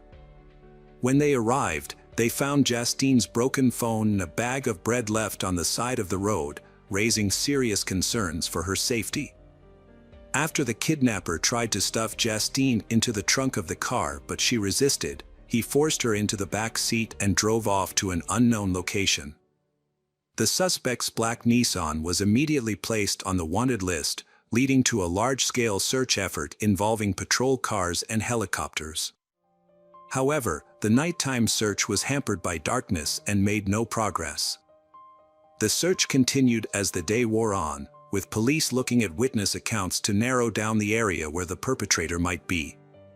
A 40-year-old man named Mark Hennessy was identified because he matched the description of the kidnapper. Police went to his home and discovered that his wife, Nicola, did not know where he was because he had gone out drinking after work the day before. This information only added to the suspicion surrounding Mark, prompting police to investigate his background further. Mark Hennessy was a well-respected member of the community, known as a devoted husband and father to 2 young daughters, the youngest of whom was born 8 months ago in September 2017. He lived in an affluent neighborhood surrounded by other young families.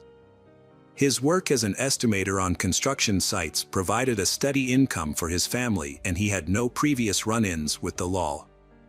However, police knew that people could often hide their true intentions behind a facade of good taste. With this in mind, the police went to the bar that Mark frequented the night before to gather more information. The staff confirmed that Mark had been there, but they said that he did not stay long. He left after drinking a beer and watching some football, then Mark returned to the bar around midnight, his expression clearly agitated and anxious. After reviewing the security footage of the bar, the police confirmed what the staff had said. They observed Mark staying there for about 10 minutes before leaving at 5:40 p.m. Engrossed in a conversation on the phone, he quickly went to his car and drove away. Then he returned to the bar around 11 p.m. Mark returned to the bar and talked to someone he knew at the entrance for a while before leaving the bar. Police began investigating Mark's activities between 5:40 p.m. and 11 p.m. A key discovery was then made when police analyzed surveillance footage from Justine's bus route.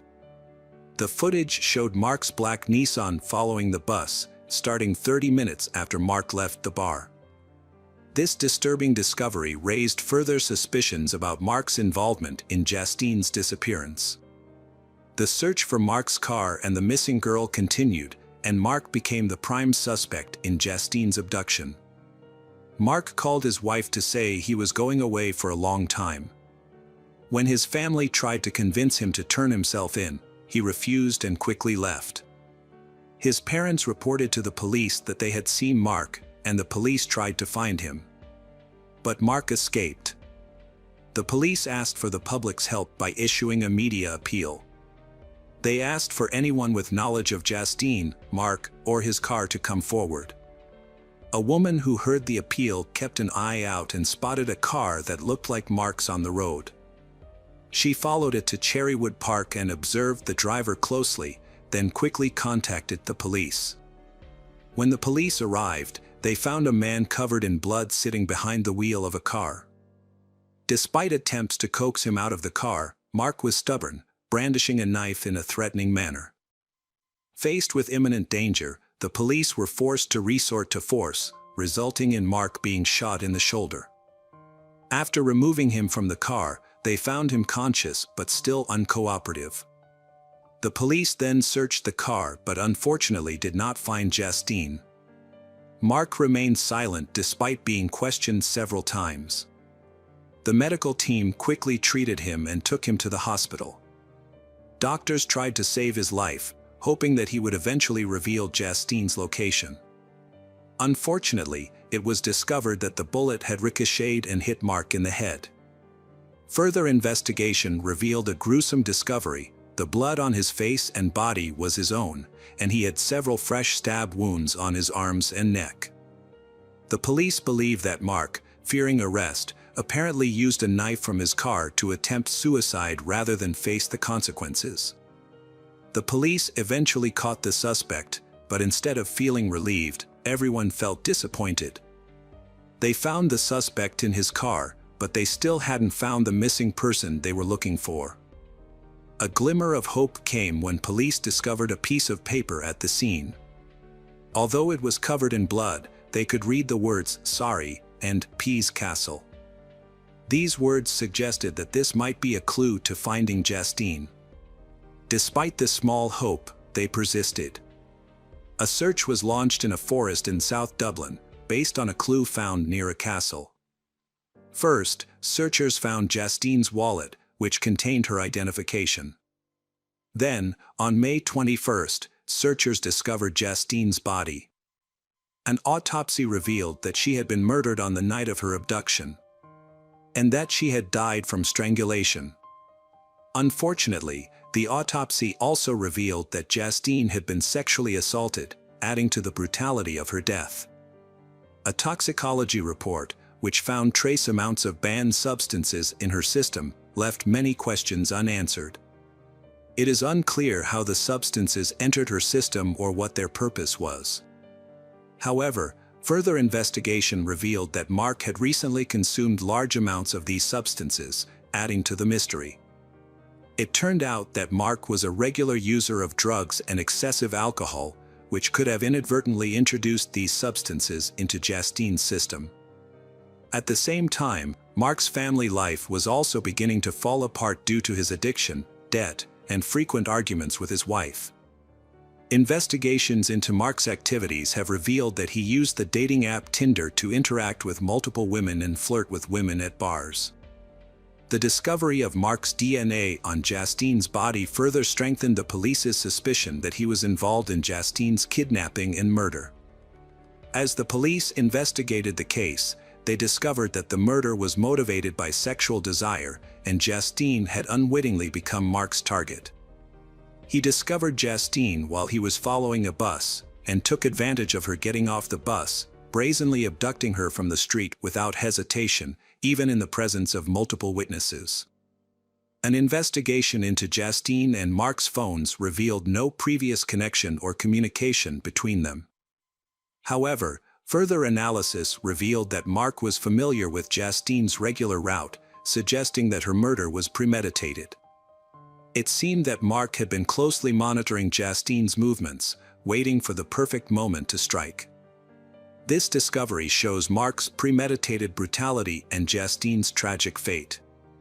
The day Justine was kidnapped, he deliberately waited at the bus stop, closely monitoring her every move, until he suddenly grabbed her. The people around were extremely shocked by this scene, as such violent crimes rarely happened in their peaceful neighborhood.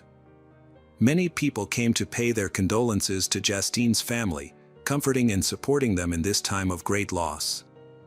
At the funeral, heartfelt tributes were paid as white balloons floated into the sky. Some attendees wore pink t-shirts with Justine's image printed on them, a touching tribute to her memory. Justine's family decided to hold her funeral in the Philippines, her homeland, to find solace in a familiar place.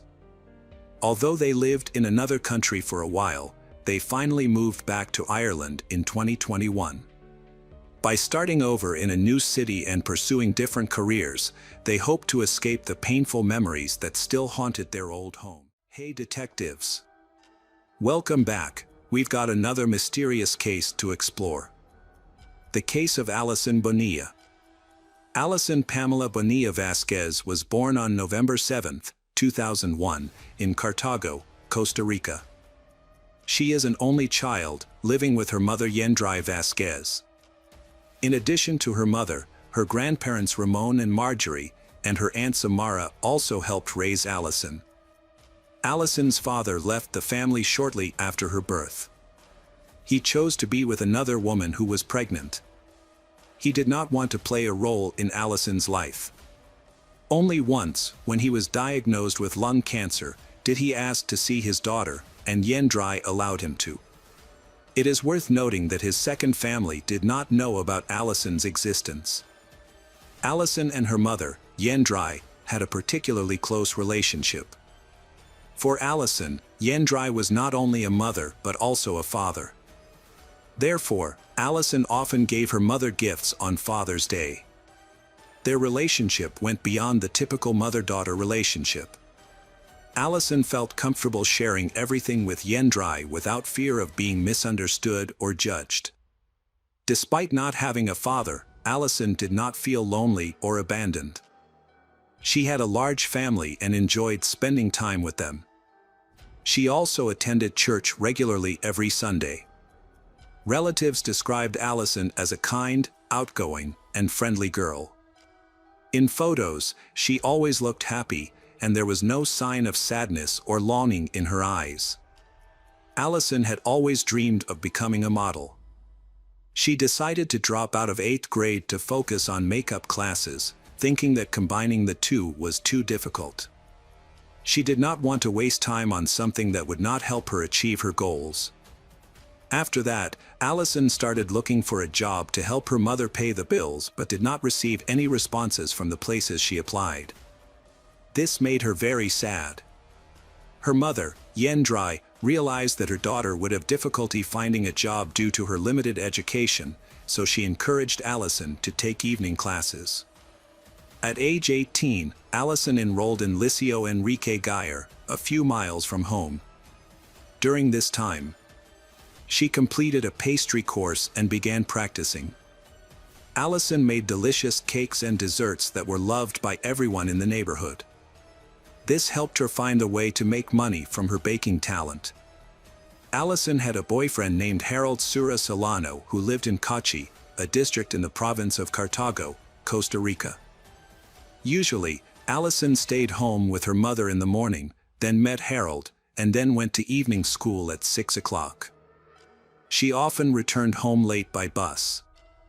The route from the bus stop to her house was dangerous, dark, and deserted. Therefore, Alison always informed her mother of her location, and sometimes her mother picked her up at the bus stop or halfway. On March 4, 2020, Alison went to her mother's nail salon, then visited her classmate Pal for about 15 minutes. They arrived at school at 6 p.m. and separated because they had different classes. Alison arrived at school and waited in an empty classroom for about 15 minutes before realizing that her classes had been canceled for the day. Instead of going home right away, she decided to visit her aunt who lived near the school. However, her aunt was not home. Allison then decided to go to her boyfriend Harold's house. When she arrived, she learned that Harold was at work but would be back soon. Harold's mother invited Allison inside to wait. When Harold returned, the family had dinner together, talking about a variety of topics and discussing future plans. After dinner, Harold excused himself for a moment, saying that he had urgent business to attend to but would be back soon. At 8:15 p.m., Allison left Harold's house without waiting for him to return. This set off a chain of events that would become nationally known. Harold returned home about 5 minutes later and, seeing that Allison had left, texted her to ask where she was and offered to give her a ride home on his bike. Allison replied immediately that she had already arrived at the bus stop. While waiting for the bus, she texted her friend Pa to ask if Pa's cousin could give her a ride home on his bike. However, Pa's cousin refused because his bike was a special type and not suitable for two people. It is unclear why Allison did not ask her boyfriend for help. She may have been angry with him or did not want to bother him. Allison got off the bus at 8:43 p.m. Her house was about a mile away. Feeling anxious and scared, she texted her mother to pick her up. At 8:45 p.m., Allison texted her boyfriend and mother that two suspicious men had gotten out of a car and were following her. She decided to run home to avoid them. The road Allison was on was dangerous, poorly lit, and had few people. There was only one security camera there, which captured a blurry image that could have been Allison. Allison's mother, Yendrai, went to the bridge half a mile from their home to pick up her daughter but did not see her. She tried to stay calm, thinking that Allison might have gone back to the bus stop for safety. However, she did not find her there either. She finally thought that Allison had not seen her and had gone home on her own. When Yendrai returned home, she found that Allison was not there. She immediately called relatives and friends to ask for help in the search. About 30 minutes later, Harold woke up and received a call from his Aunt Samara saying Allison was missing. He tried to contact Yendrai but was unsuccessful. 3 hours later, Yendrai reported Allison missing to the police, and the search began. Luckily, Yendrai had the last photo of Allison in the clothes she was wearing. Police checked several locations, from the bus stop to Allison's house, Catchy Lake, and the nearby hydroelectric dam. On March 5, 2020, police found their first clue, Allison's glasses in the grass about a mile from her house. However, Allison seemed to have disappeared without a trace. 8 days later, they discovered Allison's identification on a coffee plantation. This was surprising because they had checked the area several times before. What was even more suspicious was that her ID was placed in such a conspicuous and clean location. As if someone had intentionally placed it there to mislead the investigation or hide something. 15 days after Allison went missing, Yendrai received a call from Allison's father. Instead of showing concern or offering help, he said that Allison was missing because she was too beautiful. Shocked by these insensitive words, Yendrai immediately hung up the phone, unable to believe what she had just heard. For a long time, the family, police, and volunteers continued to search for Allison. Every Sunday, they hung up posters with her picture. One day, they decided to paint messages on the streets, recreating Allison's journey from the intersection to the bridge, where she was believed to have disappeared. They also put up posters on roadside poles to attract the attention of passers-by. At the same time, the police received an important clue. A man came to the police station and said that he knew Allison and had seen her on the night she disappeared. According to the man, at around 8:30 p.m. On March 4th, he left his home on his motorbike to pick someone up. On the way, he saw Allison and a burgundy two-door BMW parked next to her. He turned around to check on the situation and realized it was his cousin's BMW. He was 100% sure of this because the car had distinctive bright yellow headlights. Another witness also confirmed to the police that he had seen the same BMW near where Allison went missing that evening. The car belonged to Nelson Sanchez Urania, 28, nicknamed Sukia. Locals called him that because they believed he was a member of a gang in the area. In fact, Nelson and Allison knew each other. Their families had been acquainted for a long time and had lived in the same neighborhood for a while. However, according to Allison's mother, they had only interacted with Nelson a few times. It was just a normal neighborly relationship, not a close friendship. One day, Nelson offered to give Allison and her cousins a ride home. She agreed because it was morning, she was not alone. And she thought Nelson was a good person. On March 2, 2020, 2 days before Allison went missing, Nelson contacted her via Facebook. He sent a message asking Allison to answer some questions. On her cousin's advice, Allison agreed to answer them. Next, Nelson asked Allison about her feelings for him. Specifically, he wanted to know if Allison liked him.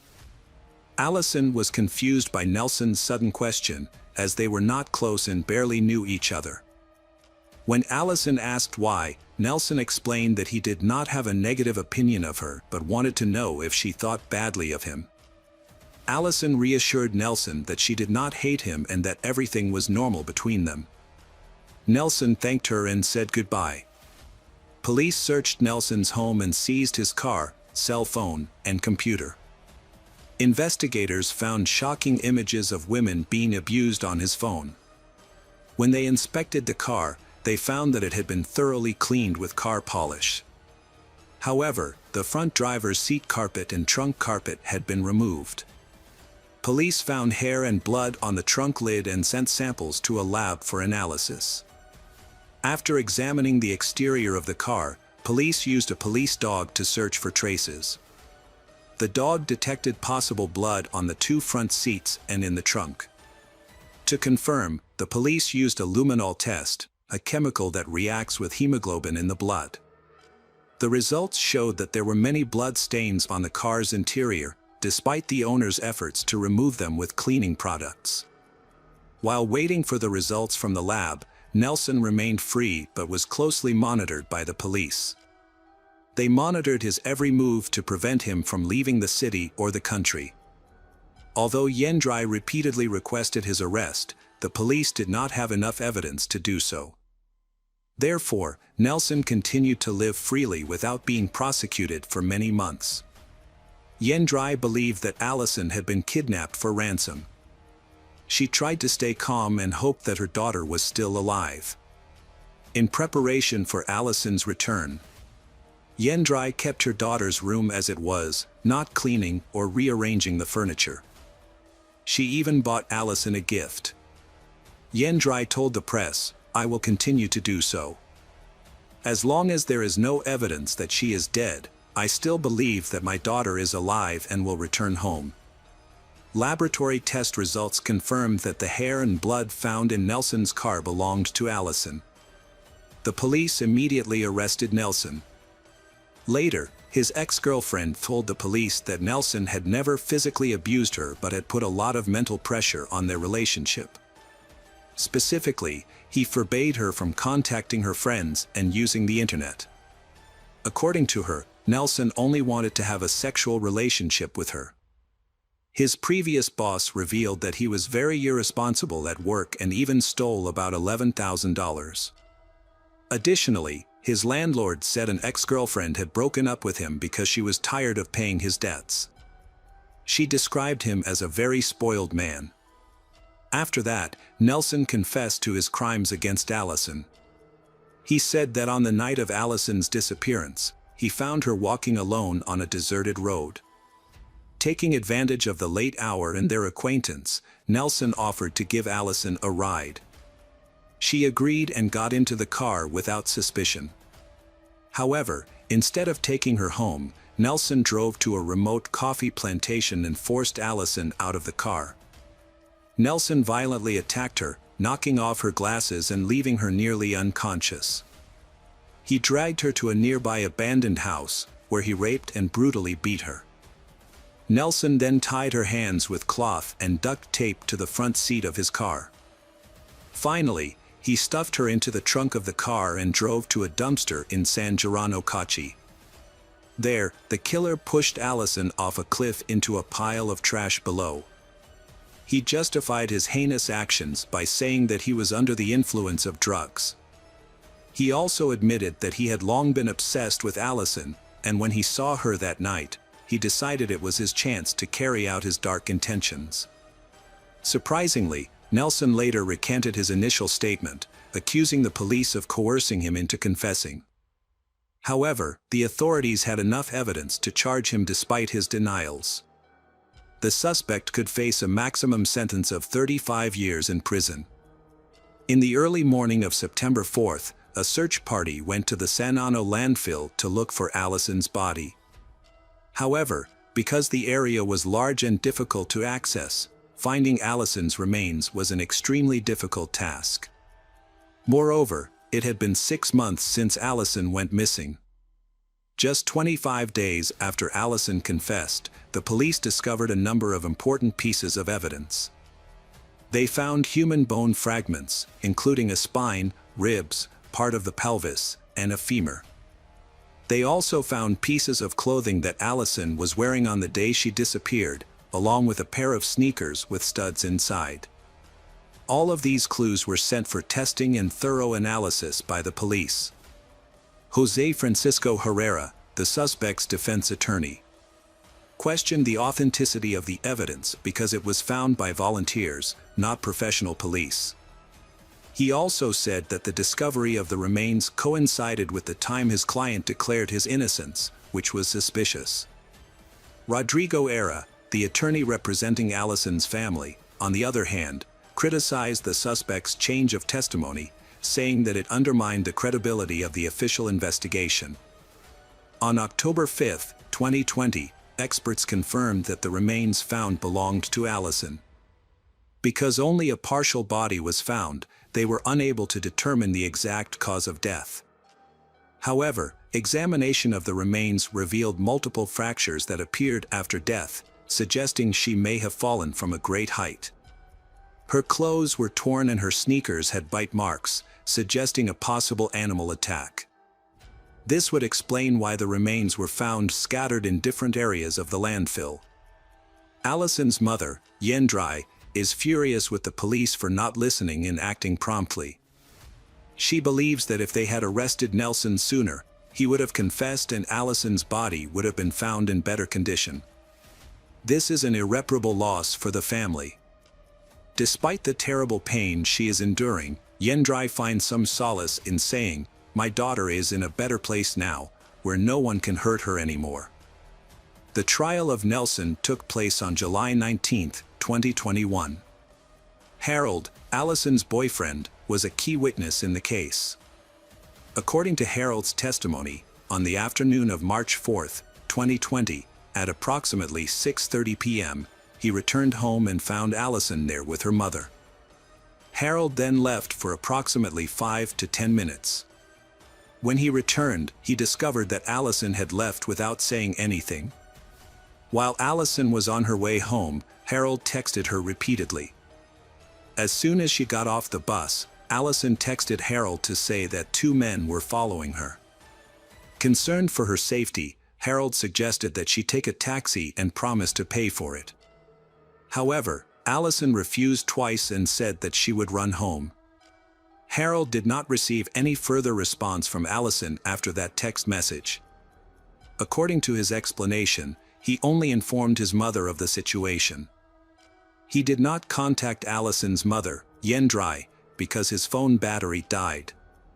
He then fell asleep for about 30 minutes. It was Allison's aunt who called him to inform him that his girlfriend was missing.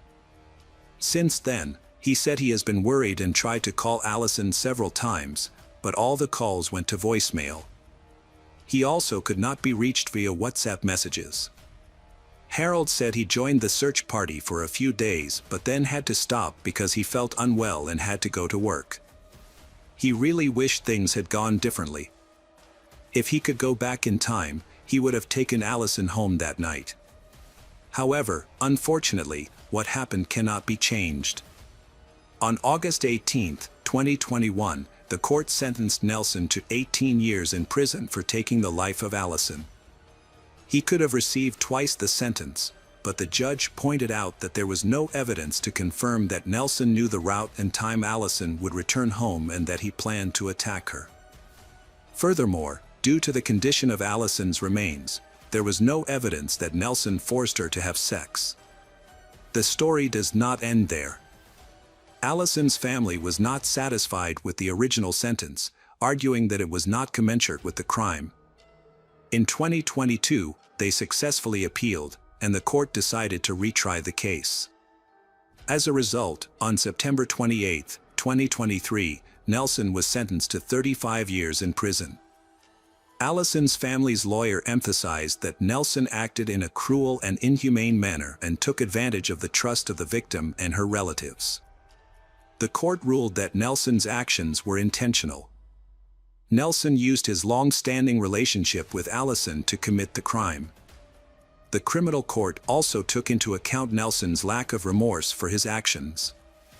Although still hurt and angry, the victim's family was relieved by the new verdict. The decision ended a painful chapter in their lives that lasted more than 3 years and put an end to this nightmare. Allison's family created a memorial at the spot where her body was found. They placed a cross, flowers, and a small altar with a photo of Allison and a statue of the Virgin Mary. Allison's case has caused a stir in Costa Rican media and social media. It has also led to many marches in memory of Allison and other women who have been victims of similar violence. Hi everyone, thanks for returning. Let's unravel another perplexing mystery. The case of Belinda Temple. Belinda Temple was born and raised in Texas. In 1986, Belinda went to college in her hometown, while her twin sister, Brenda, left to study at Stephen F. Austin University. Belinda decided to stay with her parents because she was dating Marshall Kummer, who was 3 years older than her. She was completely absorbed in the relationship. However, Belinda's parents were not pleased. They were concerned that the relationship would disrupt her studies, leading to her having children early and dropping out of school. This caused a lot of tension in the family. Belinda's mother, Carol, did not agree to her daughter living with Marshall. Belinda was a strong-willed and determined girl, and she may have taken her mother's advice as a threat. So at a family dinner when Marshall was invited, Belinda and Marshall, despite their mother's objections, announced that they were getting married. The atmosphere at the dinner table became heavy and quiet. Belinda decided to get married to prove to her parents she was an adult. Her boyfriend wasn't eager but didn't refuse. They married without a grand celebration, with Belinda wearing her sister's white dress and spending the day with friends drinking champagne. The next day, she moved in with him at his parents' place. The marriage was mainly to stop her mom's criticism and gain independence. But not 6 months later, Marshall began to spend little time at home, saying he was working late, but was actually with another woman. Belinda found out when she noticed that her husband was acting strangely one day. She waited until his workday was over and followed her husband, and that's when it all came to light. Marshall was walking hand in hand with some strange woman, most likely with his colleague. Belinda didn't start any arguments or jealousy, she just packed her things and went back to her mother. Marshall kept trying to ask for Belinda's forgiveness, but she wouldn't budge. After that, they soon divorced. In 1987, Belinda had nothing to keep her in her hometown, so she decided to follow her sister to Stephen F. Austin State University. Her time at the university was a positive experience for Belinda. It seemed that she had found her purpose. In addition to studying, Belinda also worked part-time as a basketball coach, and the young girl had very high expectations. At the same university, Belinda met David Temple. Like Belinda, he was also a part-time coach, but in soccer, and he was also a member of the university soccer team as captain. For David, soccer was an integral part of life. He had started practicing soccer since he was a child, and from that time on it was clear that he had the potential to become a star at school. He often played soccer very successfully for the team and was respected by all the teachers, despite his unpleasant personality. David can easily insult or even hit someone, but he gets away with it easily when he is on the field during a match. He often starts the match in a heated situation and then takes a long time to calm down. One of David's teammates said that he has an aggressive nature because of his steroid use. However, in their relationship, David acts completely differently from Belinda. He becomes a caring person and loves her very much. As soon as someone smiles at Belinda, David becomes jealous and tries to clarify his relationship. Belinda met David's family and they were impressed with her. They thought that Belinda and David had a lot in common. But Belinda's sister was not happy about the relationship.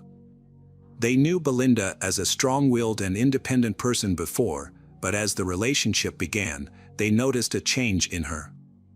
Belinda became withdrawn, quiet and modest, and her life seemed to revolve around pleasing David. Belinda also began to distance herself from her family. She called her parents less often and stopped visiting home as she used to. This was a worrying sign in a toxic relationship.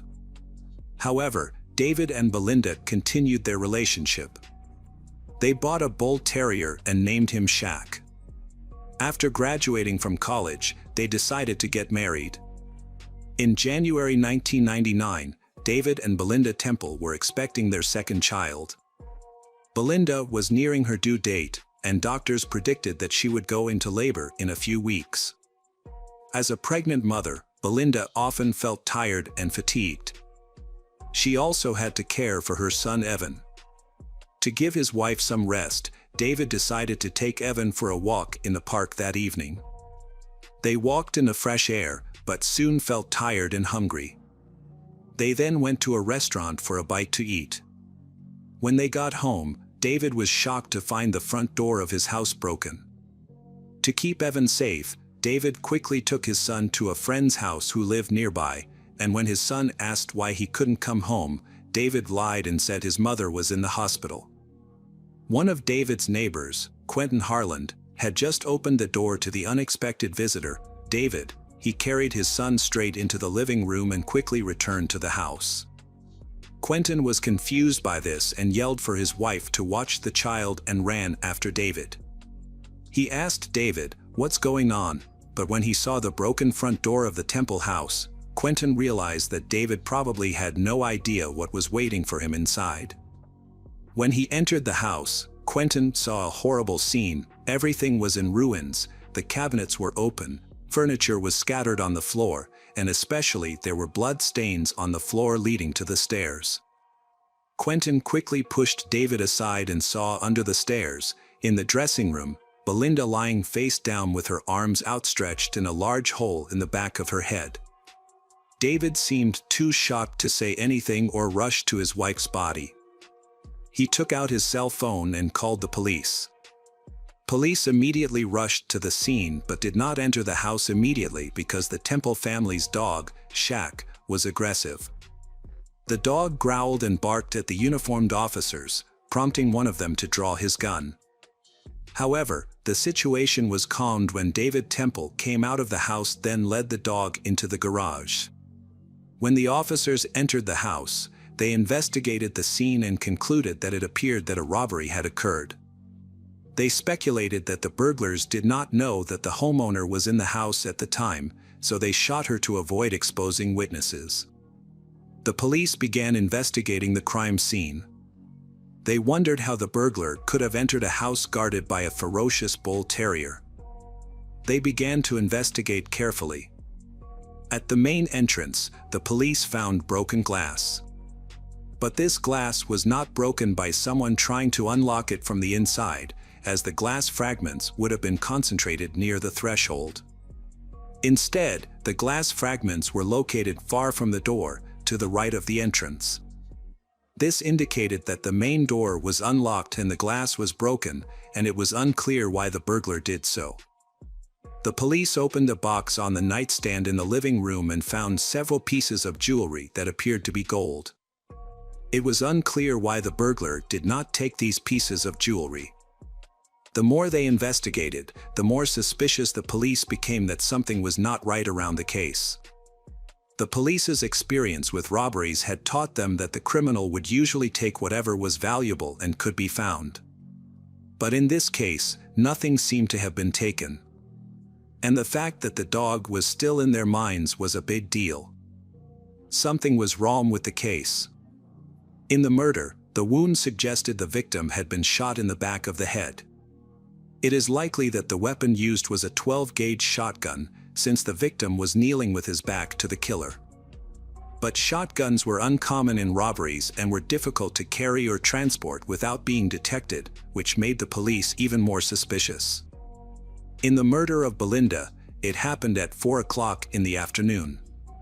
A typical criminal would not dare go out with a shotgun in the daytime. David mentioned that he owned a few rifles. However, when the police came to search, the handgun involved in the case was not among the weapons that David had reported. The police asked David to come to the police station to file a report and confess the stolen items. Although worried, David agreed to participate. Police began investigating Belinda's relationships. A young boy named Riley Joe Sanders came to the attention of the police. Riley is a student of Belinda's at school. He has an explosive personality and is especially fond of skipping school. Belinda was not one of those teachers who turned a blind eye to student absenteeism. So when she noticed that one of her students, Riley, had been absent from class for months, she immediately reached out to her colleagues. She wanted to know if this was her problem as a teacher or if the boy was a systematic truant. Her colleagues answered that it was not her problem. The boy was brought up in a bad family, and no one cared about him. He appeared at school only rarely. Belinda couldn't leave it at that. That same evening, she visited his mother, who lived nearby, and had a serious talk with her, which later bore fruit. However, it wasn't quite what the young teacher had expected. Riley Joe Sanders came to class. But during a basketball game, when Sanders pushed his opponent and Belinda pointed out Riley's disgusting behavior, he insulted her with the last words and even said something like, "You'll answer to me for this, you better look around, especially in the evenings." Riley had no explanation for where he was on the day of the murder and had also threatened Belinda. He was brought in for questioning. His father had a .12 caliber gun, but when the police searched the house, they did not find a weapon. When Riley realized that the police suspected him, he confessed that he had been with friends on the day of the murder. He had kept quiet because he had been in a large group and did not want to hurt anyone. The charges against Riley were dropped. Beside that, the police began questioning Quentin Harland. David and Quentin were not only neighbors but also co-workers at the same school. They had a close friendship and often met outside of work to watch sports on TV or attend family barbecues. One day, David and Quentin discovered a new young teacher at the school named Heather Scott. Quentin showed special interest in her, even asking her out to dinner, but Quentin's efforts were unsuccessful because Heather declined the invitation. Quentin accidentally discovered a secret relationship between David and another woman. This made Quentin very angry and resentful because David was married and had a son. However, Quentin kept it a secret and did not reveal anything to others. In the work environment, David and this woman seemed to be a happy couple, and many people in the teaching staff had the same impression. However, no one knew that David had another wife named Belinda. Belinda did not suspect that her husband was having an affair. In fact, she even shared with Quentin that she suspected that David was cheating, but Quentin reassured her that David was a good man and could not do such a thing. However, the way David treated Belinda also changed over time. In the past, he was very respectful and loving towards her. But now he often insulted and hurt her. He called her fat, even though she had only gained a little weight after giving birth. He also often asked her to go to another room when there were guests in the house, as if she did not deserve to be with everyone. Belinda felt extremely unhappy and lonely when faced with this treatment from David. She did not dare to talk seriously with him about this, but cried at night and felt bad about herself. Meanwhile, David was in a very happy new romantic relationship with Heather. David increasingly distant from his family. The psychological pressure he put on his wife was increasing. Although he never raised a hand to hit her, their interactions consisted almost exclusively of insults. At this time, Belinda learned that she was pregnant. When she received this news, she forgot all of David's previous mistakes and felt very happy. It seemed that David also tried to present himself as a happy father, but he was unsuccessful. Sometimes David did not come home at night, and Belinda was afraid to ask him why he was absent at night. She was afraid that her husband might become very angry and cause a scandal. Therefore, Belinda often had to do everything herself while preparing for the birth of the child. She went shopping, painted the walls herself, and assembled the furniture she had bought. David seemed unconcerned and made no effort to help his wife.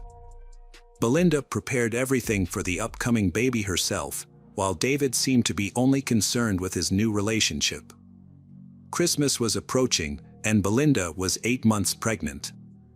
She decided to discuss with her husband David what gifts they would give each other for the occasion. However, David suggested that they skip giving each other gifts this year.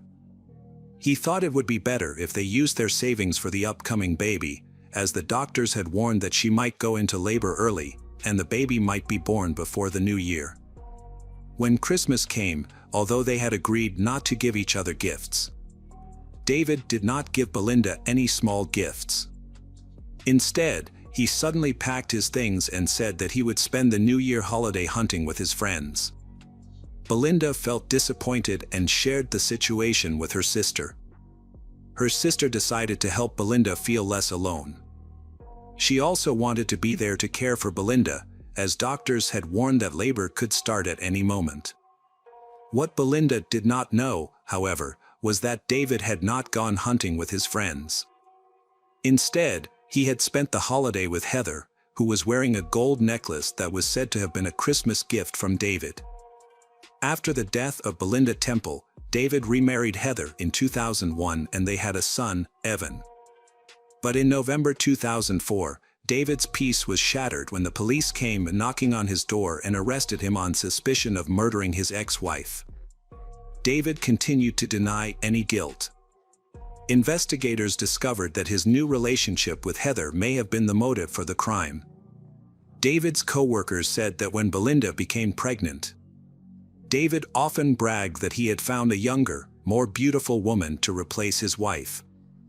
According to the prosecution's report, David killed Belinda as soon as she got home, still wearing her uniform and work boots. He then staged the crime scene to look like a robbery by making a mess of the house and quickly taking his son to the park to create an alibi. The prosecution also added that nothing was stolen from the house, and there was a vicious dog in the yard that would not let any stranger in. The murder weapon was probably dropped by David in the rice paddy, as witnesses saw David's car stop near the paddy, with only Evan in the car at the time. However, the shotgun was never recovered in that area. Heather's testimony claimed that before Belinda's murder, her relationship with David was not serious, and she did not even love him. These words certainly did not please Temple and introduced confusion into the jury's decision. Could David kill his wife for a non-serious relationship? Or was Heather lying to save her husband? It wasn't until 2023 that the case was revisited. David was found guilty after all and was sentenced to life in prison with parole after 17 years. His son Evan, while the trial was ongoing, did not believe that his father was capable of such a cold-blooded murder and supported him until the last moment. Hello friends, welcome to our channel. Today we're going to take a look at another horrible case with you. The case of Amanda Plass. Amanda Plass was born on December 11, 1990. She grew up in Choppy, Massachusetts, with her sister Emily and brother Nicholas. Amanda's mother, Michelle Mayes, described her daughter as a hippie and often joked that she was born in the wrong era. In 2011, Amanda worked as a waitress at a Friendly's in Choppy and was dating a 27-year-old carpenter named Seth Green. On August 26, 2011, Seth called 911 to report that he had found Amanda unconscious in the kitchen of her third-floor apartment. During the call, Seth tearfully told the operator that when he arrived, Amanda was lying on the floor, unresponsive, with multiple stab wounds to her body. He did not know how to help and requested the police and an ambulance. When paramedics arrived, they confirmed that Amanda had died from multiple stab wounds, including to her chest, throat, and abdomen. Police cordoned off the home where the crime took place. When they arrived, they found Seth on the porch, crying and unable to calm down. Detectives carefully searched Amanda's apartment. Whoever the perpetrator was, they had escaped but left behind some evidence. The first thing that caught the detectives' attention was the large amount of blood in the kitchen, indicating that the attack had been carried out with a knife. Police also found Nike shoe prints on the floor and handprints on the broken glass window. The motive for this brutal murder remains a mystery. Based on the condition and number of Amanda's injuries, detectives suspect that she may have known her attacker and that the motive was a personal vendetta. Therefore, the first suspect was Amanda's boyfriend, Seth Green. Police took Seth Green in for questioning. It was no surprise that he was the first suspect, given his close relationship with the victim, his blood-stained clothing, and his role in calling 911. The fact that he and Amanda had been dating for less than 2 weeks before her death, and that her family barely knew him, raised suspicions. Seth was 7 years older than Amanda and likely had different views on some issues. But did that lead to an argument that resulted in the brutal crime? This led investigators to suspect that Seth could be the killer, even though he claimed Amanda was dead before he arrived at her apartment. They determined that about 2 hours had passed between Amanda's death and Seth calling 911. That was enough time to cover up evidence and remove the weapon. So the first question detectives had to answer was whether Seth Green had anything to do with Amanda's death. When Seth showed up at the police station, he looked like he had just been through something terrible. He was mourning the death of his girlfriend. Investigators wanted to know if his feelings were genuine or if he was just trying to deflect suspicion from himself. During questioning, Seth said he had been working all day. He had planned to take Amanda to the restaurant where she worked, but couldn't because of his busy schedule. Seth said he didn't know Amanda well because they weren't in a long-term relationship, but he loved her and had no reason to hurt her. Seth worked as a carpenter at a construction site. Investigators began asking him about his tools, implying that he may have used one of them to commit the crime. Seth often used a tool belt at work, which contained a variety of carpentry tools, including a knife. However, he claimed that he always put the tool belt back after work, and that day was no exception. Seth finished the job, changed his clothes and tools, and then went to see Amanda. He understood why he was the most suspected, but he still insisted that he had nothing to do with his girlfriend's death. The police eventually confirmed Seth's alibi. He even passed a lie detector test. When he arrived at the scene, he was wearing construction shoes, which clearly did not match the Nike shoe prints at the scene. In addition, his shoe size was much larger, and the fingerprints on the glasses did not belong to him. With these facts, the police eliminated him as a suspect. Because Amanda tried to resist, she inflicted injuries on the perpetrator. The perpetrator likely suffered scratches on his body in the first weeks after the crime, as a piece of skin belonging to the perpetrator was found under Amanda's fingernails, an important piece of evidence that the police had hoped for. However, when they tested the DNA sample, they found no match in the database. The motive for the crime remains unclear, as many of the items in Amanda's room were still intact. With no signs of forced entry, the police have two theories as to how the criminals entered the house. Amanda may have known them and let them in, or she may have forgotten to lock the door. Investigators interviewed Amanda's co-workers and friends and discovered that the case may have involved a love triangle. Before dating Seth, Amanda had been in a relationship with someone else, and the breakup was not smooth because Amanda initiated it. After a while, she started dating Seth, and Amanda's ex-boyfriend did not seem to be happy with this. Jealousy sometimes leads people to act rashly with serious consequences. Investigators checked the information but found this theory to be unlikely. Amanda's ex-boyfriend provided his DNA and fingerprints, neither of which matched the traces found on her body or at the scene. Furthermore, he had a convincing alibi. Police investigated other leads but failed to find a solution to Amanda's death, leaving the investigation at a standstill. Amanda's family was determined to find justice, so they distributed flyers and held community events in the hope that someone would come forward with vital information. Amanda's mother, Michelle, said her daughter was not perfect, but she did not understand why Amanda died and why no one had reported any useful information to the police. Amanda's family faced another emotional challenge. They discovered that several police officers had taken photos of Amanda's body on their phones and shared them with others, including civilians. According to an internal report, Sergeant Keith Lame, a senior officer who was in charge of monitoring the scene at 73 School Street, where Amanda was stabbed to death on August 26, 2011, was one of the photographers. He sent the photos from his cell phone to another sergeant, who then forwarded them to a patrol officer. One officer shared the photo with civilians, including a coach at a youth soccer game. Records show that Keith used his cell phone to take the photo. Keith then forwarded the photo to Sergeant Jeffrey Godair. Sergeant Jeffrey emailed the photo to Patrolman Chad Levesque. Patrolman Chad shared the photo of Amanda, lying on the kitchen floor, with other soccer coaches. As he did so, Chad said, "This is something I have to deal with at work." The photo was shown to at least 3 coaches at a youth soccer game in Agawam the day after the murder, according to Captain William Jebb, the internal affairs officer who wrote the report.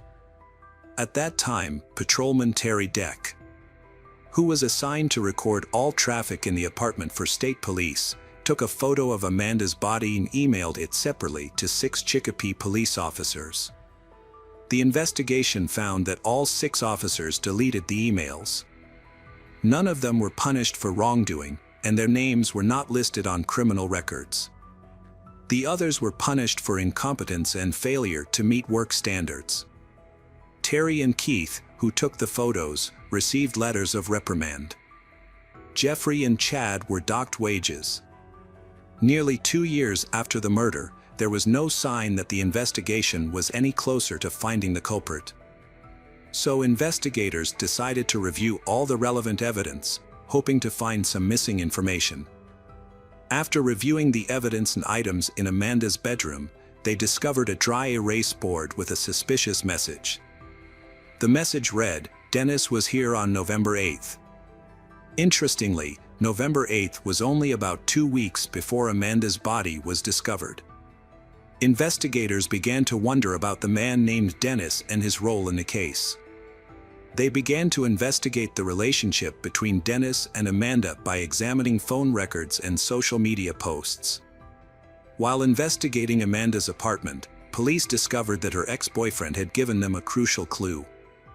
He said that Amanda's apartment had been broken into several times during her absence. In particular, Amanda told him that she suspected a young Puerto Rican man whose name began with the letter D. However, she did not want to report the incident to the police and wanted to resolve the situation herself by talking to the man. Amanda tried to talk to the man about the break-in, but he would not listen. Amanda then informed him that a neighbor had witnessed him at her apartment. She also begged him to return items that were missing from her home. However, the man became angry and left. The main goal of the investigators was to identify Dennis and determine whether he was involved in Amanda's death. They discovered that a man named Dennis Rosa Roman lived near where Amanda died. A search of Dennis's records revealed that he had been convicted of burglary and breaking and entering. However, no fingerprints were found that matched the ones found at Amanda's home. Police tracked Dennis to Westfield, Massachusetts, and asked him to come to the police station to talk, but he refused. During the brief encounter, Dennis appeared very nervous. Surprisingly, Dennis turned himself into the police station in November 2013 at the age of 22.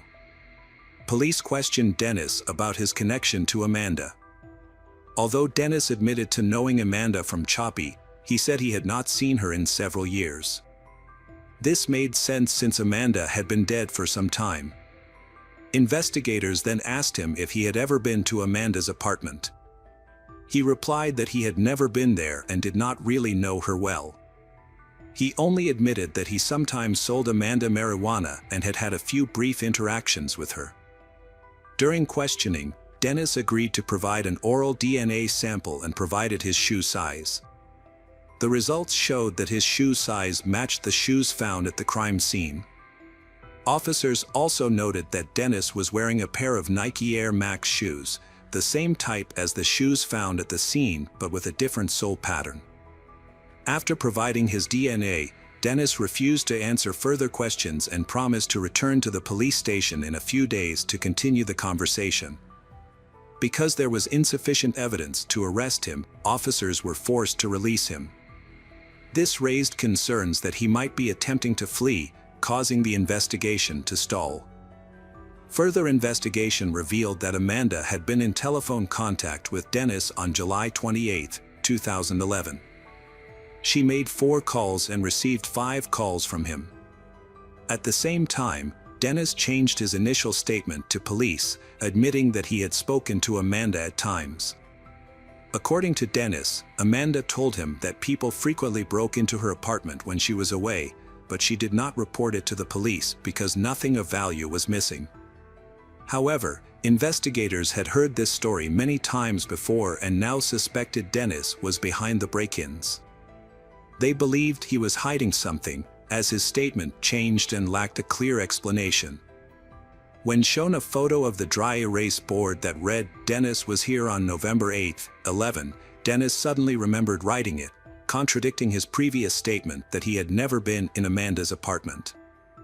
Additionally, DNA testing revealed that his DNA matched DNA found under Amanda's fingernails and that his fingerprints were on a glass pane at the crime scene. This evidence confirmed Dennis's connection to the crime. After realizing that too much evidence was directly against him, Dennis changed his story again.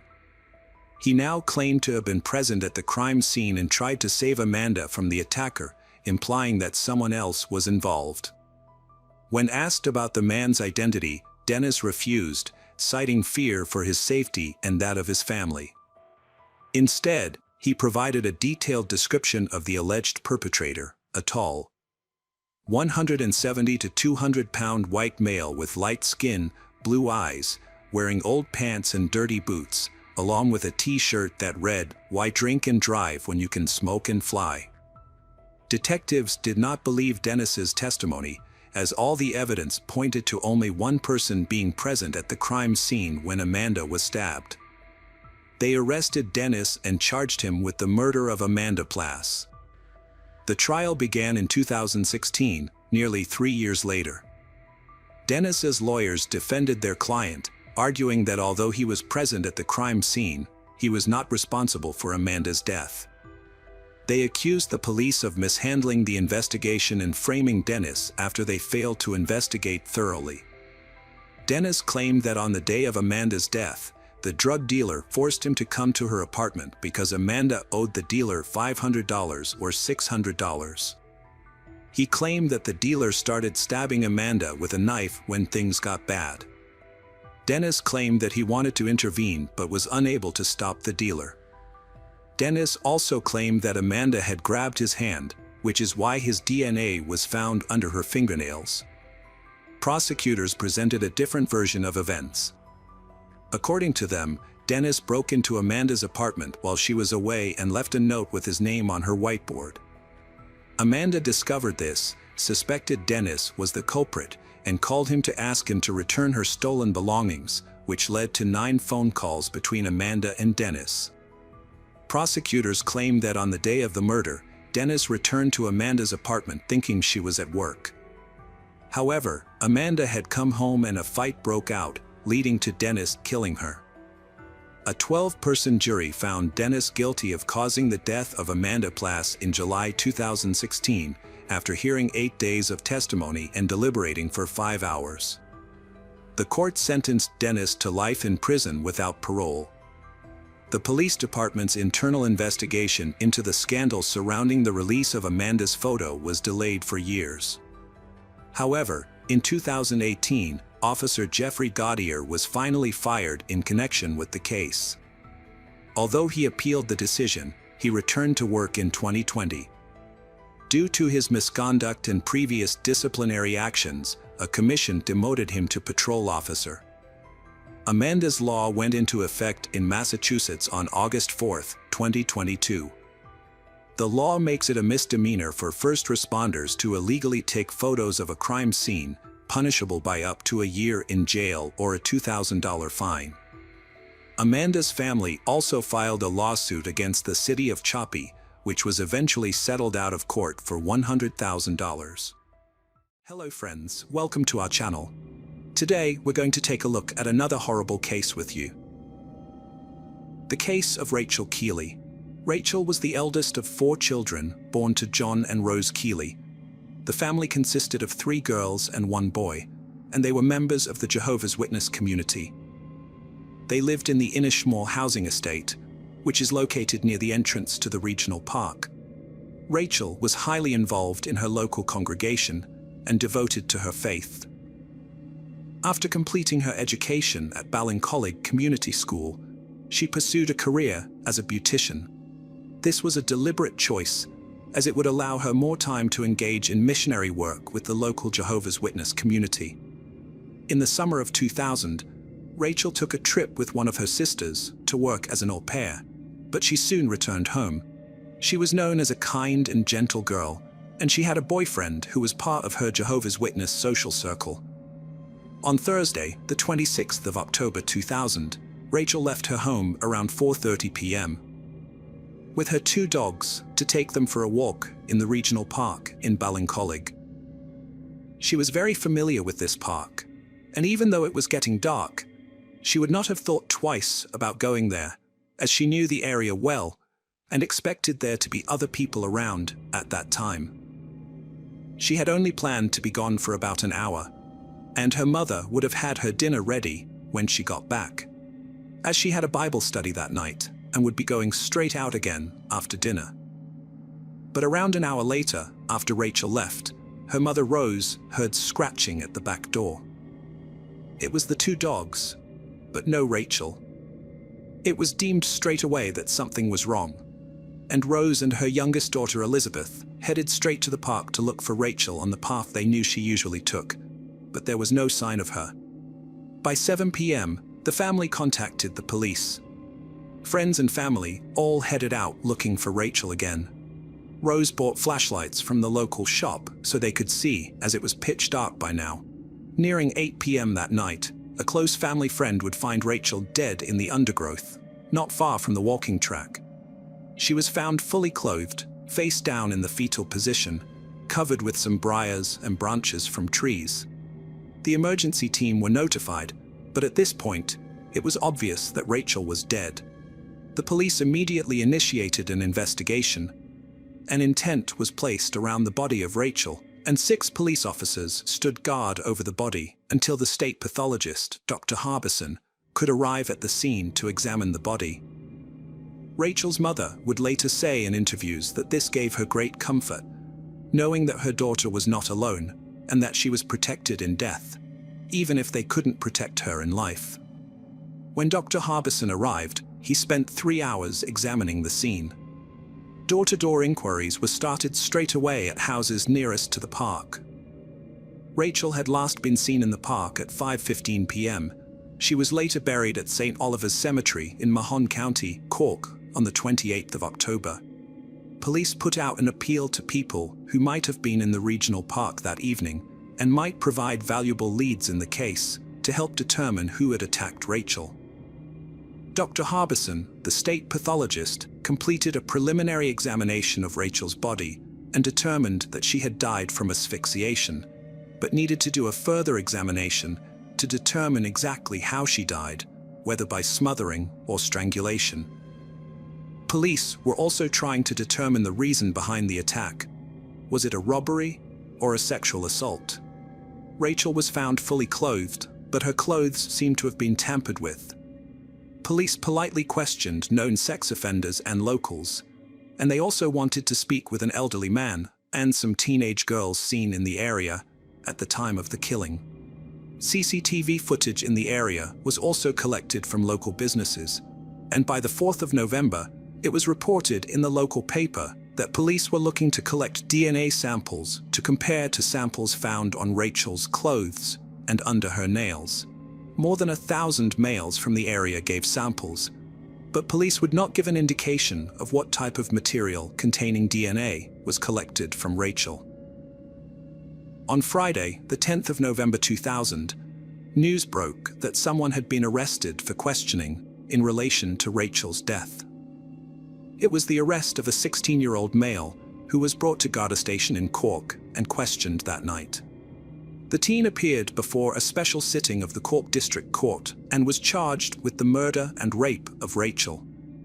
He couldn't be named as he was a minor, but it was said that he was from the Ballincollig area. He was remanded at St. Patrick's Juvenile Centre in Dublin. The trial began on May 1, 2000, at the Central Criminal Court in Dublin. Rose Keeley, Rachel's mother, was the first to take the stand. She had told how the dogs had returned to their home an hour after Rachel left to take them for a walk. She said that her youngest daughter, Elizabeth, and she had gone out to search the park for her daughter around 6 p.m, and they called out for Rachel. Elizabeth said she thought she had heard a scream as they continued to search for Rachel. They met the defendant, and they said hello to him as they knew him as he was a neighbor who lived around the corner from their house. Rose said she considered asking him if he had seen Rachel, but thought that she might sound paranoid, so she didn't. 4 boys who had seen the accused on the evening of Rachel's death were also called to testify. They stated that he behaved normally and that they had watched TV at a friend's house around 6:30 p.m.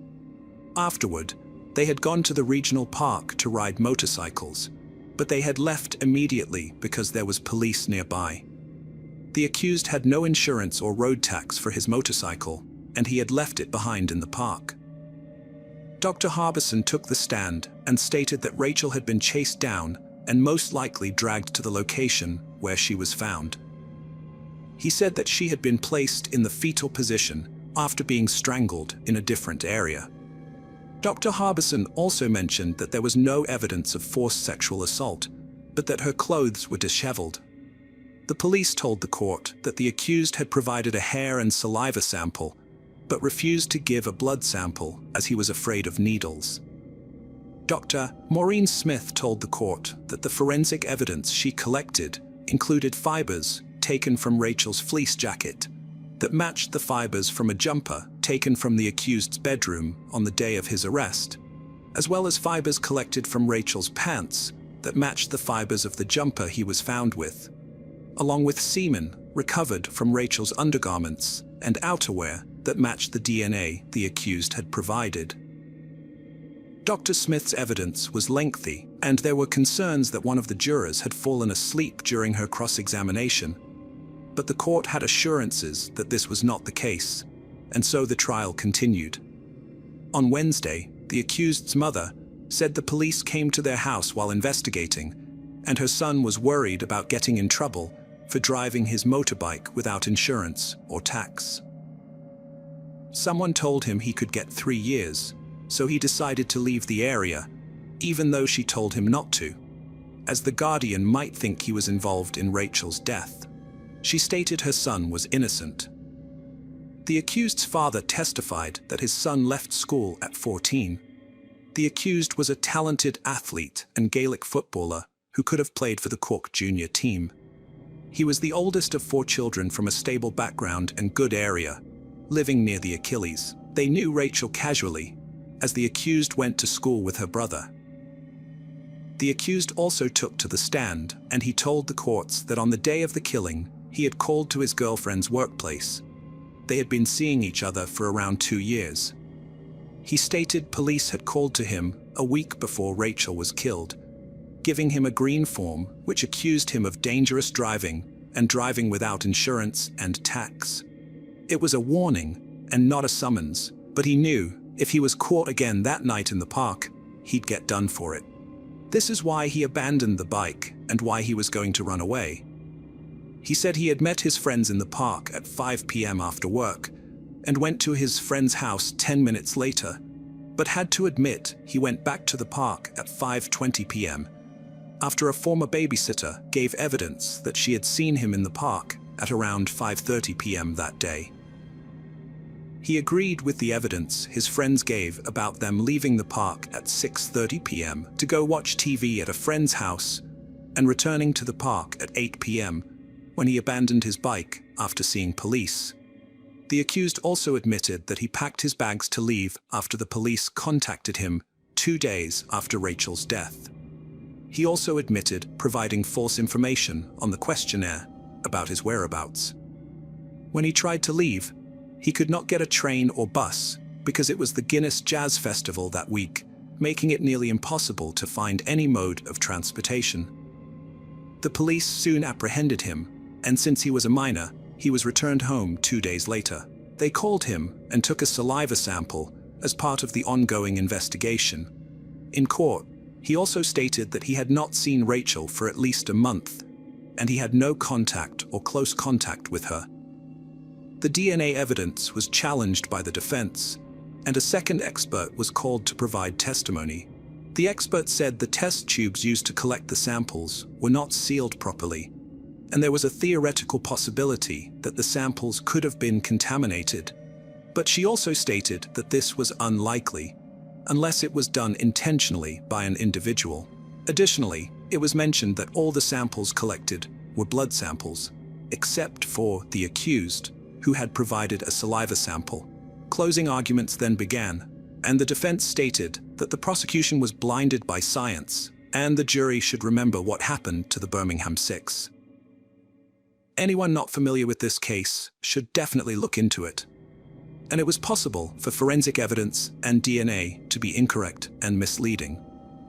The prosecution said that the accused's parents had lied in the witness box to protect their son and were helping him to leave the country to go stay with his uncle in the UK and not to visit a girl he knew in Kilkenny. The uncle had moved from Ireland 2 years earlier after being convicted of a serious crime and served a prison sentence for it. On Tuesday, the 18th of June, the jury returned after 4.5 hours of deliberation and after being sequestered in a local hotel overnight. They found the defendant guilty of murder and rape by a majority of 10-2. He was sentenced to life for her murder, and the sentence for rape will be determined at a later date in the year. An application for an appeal was denied. The trial lasted 26 days over a period of 7 weeks. The following day, the accused was publicly identified in the press as Ian Horrigan. As he was no longer a minor, he had turned 18. He lived in close proximity to the Achilles Keeley family, who had moved house after Rachel's funeral, as they could not bear living so close to the family of the accused. On November 22, 2002, Horrigan appeared in court again to be sentenced for the rape. He received a 10-year sentence to be served concurrently with his life sentence for murder. His request for an appeal was denied. In January 2006, Horrigan applied for leave to appeal in the courts. His legal team argued that the judge's instructions to the jury were misdirected and misleading. The jury should have been informed that forensic evidence is not infallible, and they should have been told that Seaman's body could have been deposited on the scene several days before being discovered. the Court of Criminal Appeal agreed with Horrigan's arguments, and his conviction was overturned. A new trial was ordered, which took place in February 2006. Horrigan admitted to manslaughter, but the state rejected this plea. Dr. Cassidy, who replaced the ill Dr. Harbison, concluded that Rachel died from an arm lock around her neck, leading to cardiac arrest. Horrigan didn't testify this time. The jury deliberated for hours before finding him guilty of rape, but not murder, convicting him of manslaughter instead. He received an 8-year sentence with 6 years suspended, considering his time served and lack of prior convictions. The Keeley family chose not to give a statement, leaving them and the public outraged by the outcome. The Director of Public Prosecutions, DPP, immediately filed an appeal, as they also believed the sentencing was too lenient. On April 19, 2007, the prosecution appeared before the Court of Appeal to request an increase in Horrigan's sentence. The judges agreed with the DPP and determined that Horrigan's sentence did not match the severity of the crime. A sentence of 12 years for each charge, to be served concurrently, was imposed. The time Horrigan had already served would be deducted from this. This meant that Horrigan would not be released until 2010 at the latest, requiring him to serve an additional 3 years. The Keeley family were relieved with the sentencing, as Horrigan was placed on the sex offenders list. However, his criminal history continued. In 2007, he was charged with armed robbery while out on bail for Rachel's killing. He attacked an elderly couple, stole €1,500, and escaped in their son's car. Horrigan initially denied the charges, but was found guilty. However, his conviction was overturned due to issues with the search warrant, leading to a retrial where he pleaded guilty to robbery and theft, receiving a 4-year sentence. In March 2013, it was reported that Horrigan was involved in a violent incident while in Whitfield Prison. He had beaten up Jared London of the notorious McCarthy-Dundon gang, and he had beaten him to a pulp. Horrigan had attacked London in retaliation for an attack by Dundon on a friend of his.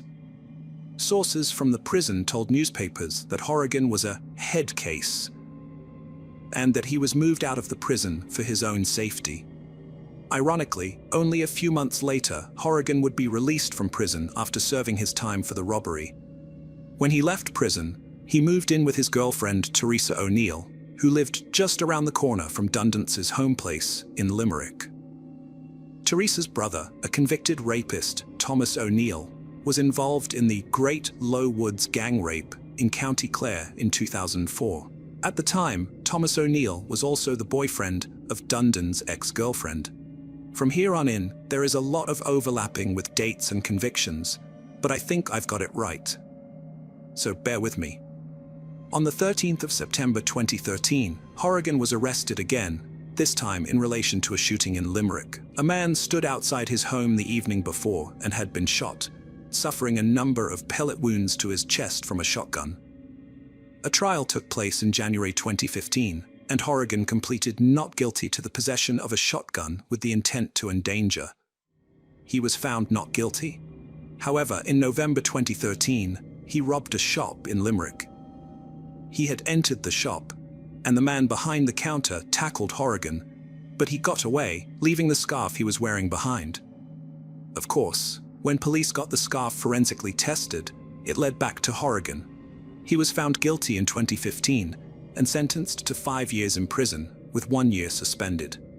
By 2016, it was expected that Horrigan would be released once more from prison. His girlfriend posted on Facebook that he would be home for Christmas. But by March 2017, his home in Macroom in Limerick was raided by police, and €3,000 worth of heroin was discovered. 6 months later, a shop in Mallow, County Cork, was robbed at knifepoint, with nearly €1,400 taken. Within 4 weeks of that robbery, the media reported that Horrigan had gone on the run. He fled to the UK, and police launched a manhunt because he was on the sex offenders list. He was in breach of his conditions, and police had to know where he lived at all times. In June of 2018, Horrigan appeared in court again and admitted to the drugs found in his home. He was sentenced to 2 years and 6 months, with the 6 months suspended. In December 2018, he was in the courts in relation to the off-license robbery, and again he pleaded guilty. He received a 6-year sentence, with 2 of those suspended. He was due for release in 2022. On the 26th of March 2022, Horrigan attacked a woman in her 60s and a man in his 20s with a hammer, leaving the man in critical condition. He was charged with 4 offenses against the state and remanded in prison. He appeared in court in December 2022 and is set to face trial again, but no date has been set.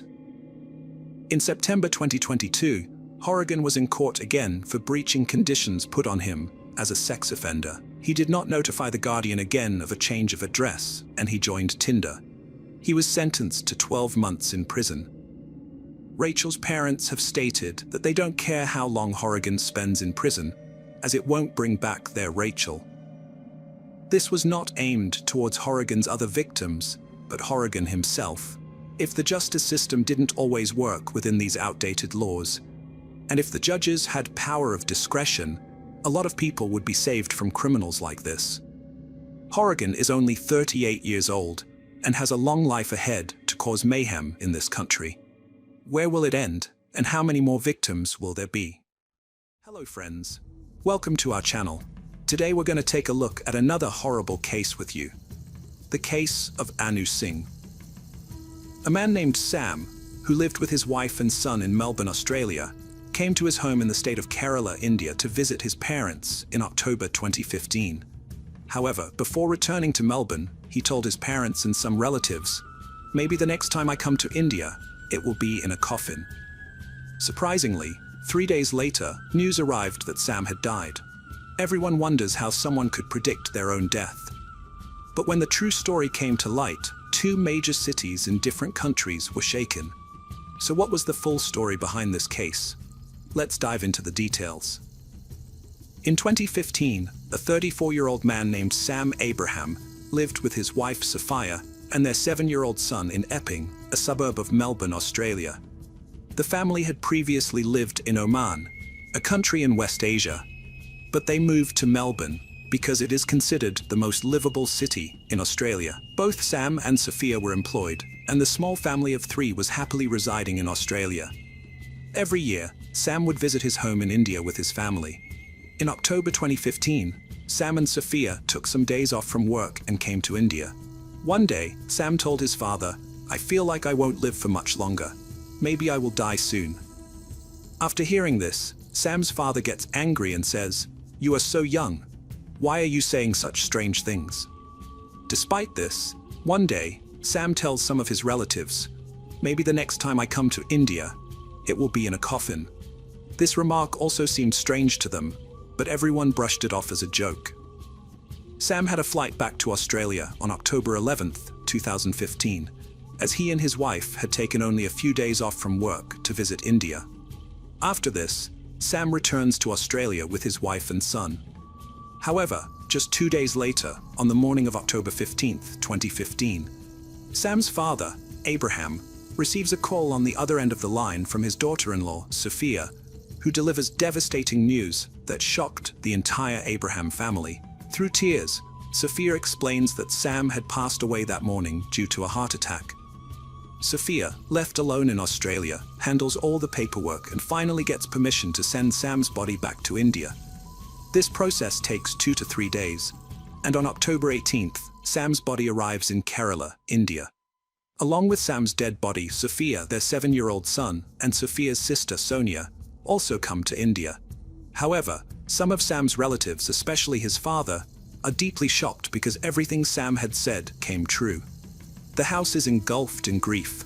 Sam's wife is now a widow, and their 7-year-old son has lost his father. With a heavy heart and deep sorrow, Sam's body was buried and his last rites were performed.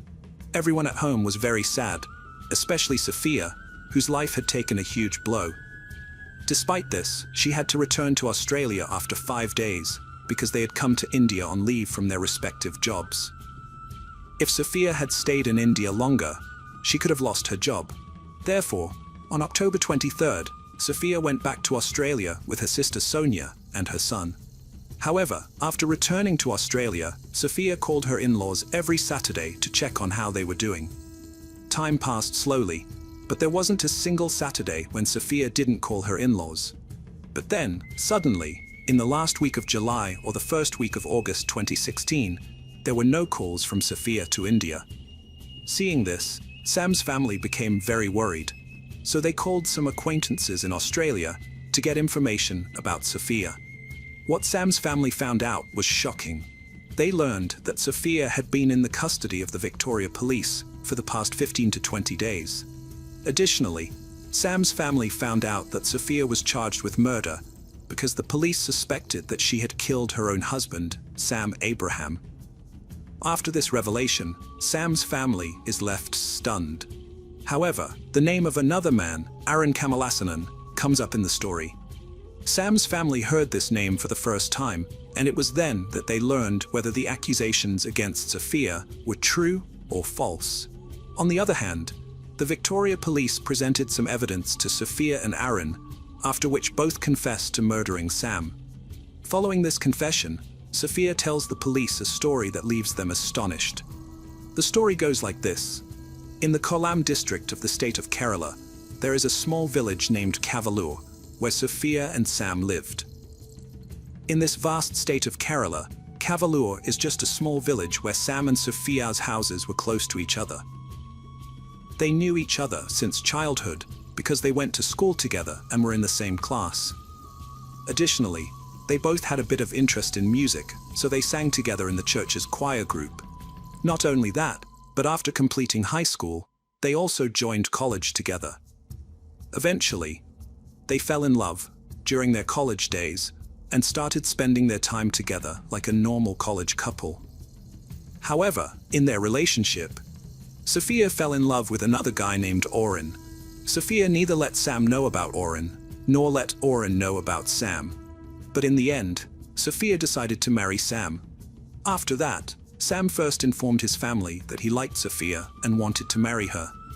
However, Sam was standing shocked when his father said that he couldn't marry Sophia, although Sophia's father was a retired defense officer and Sophia's family was respectable in society.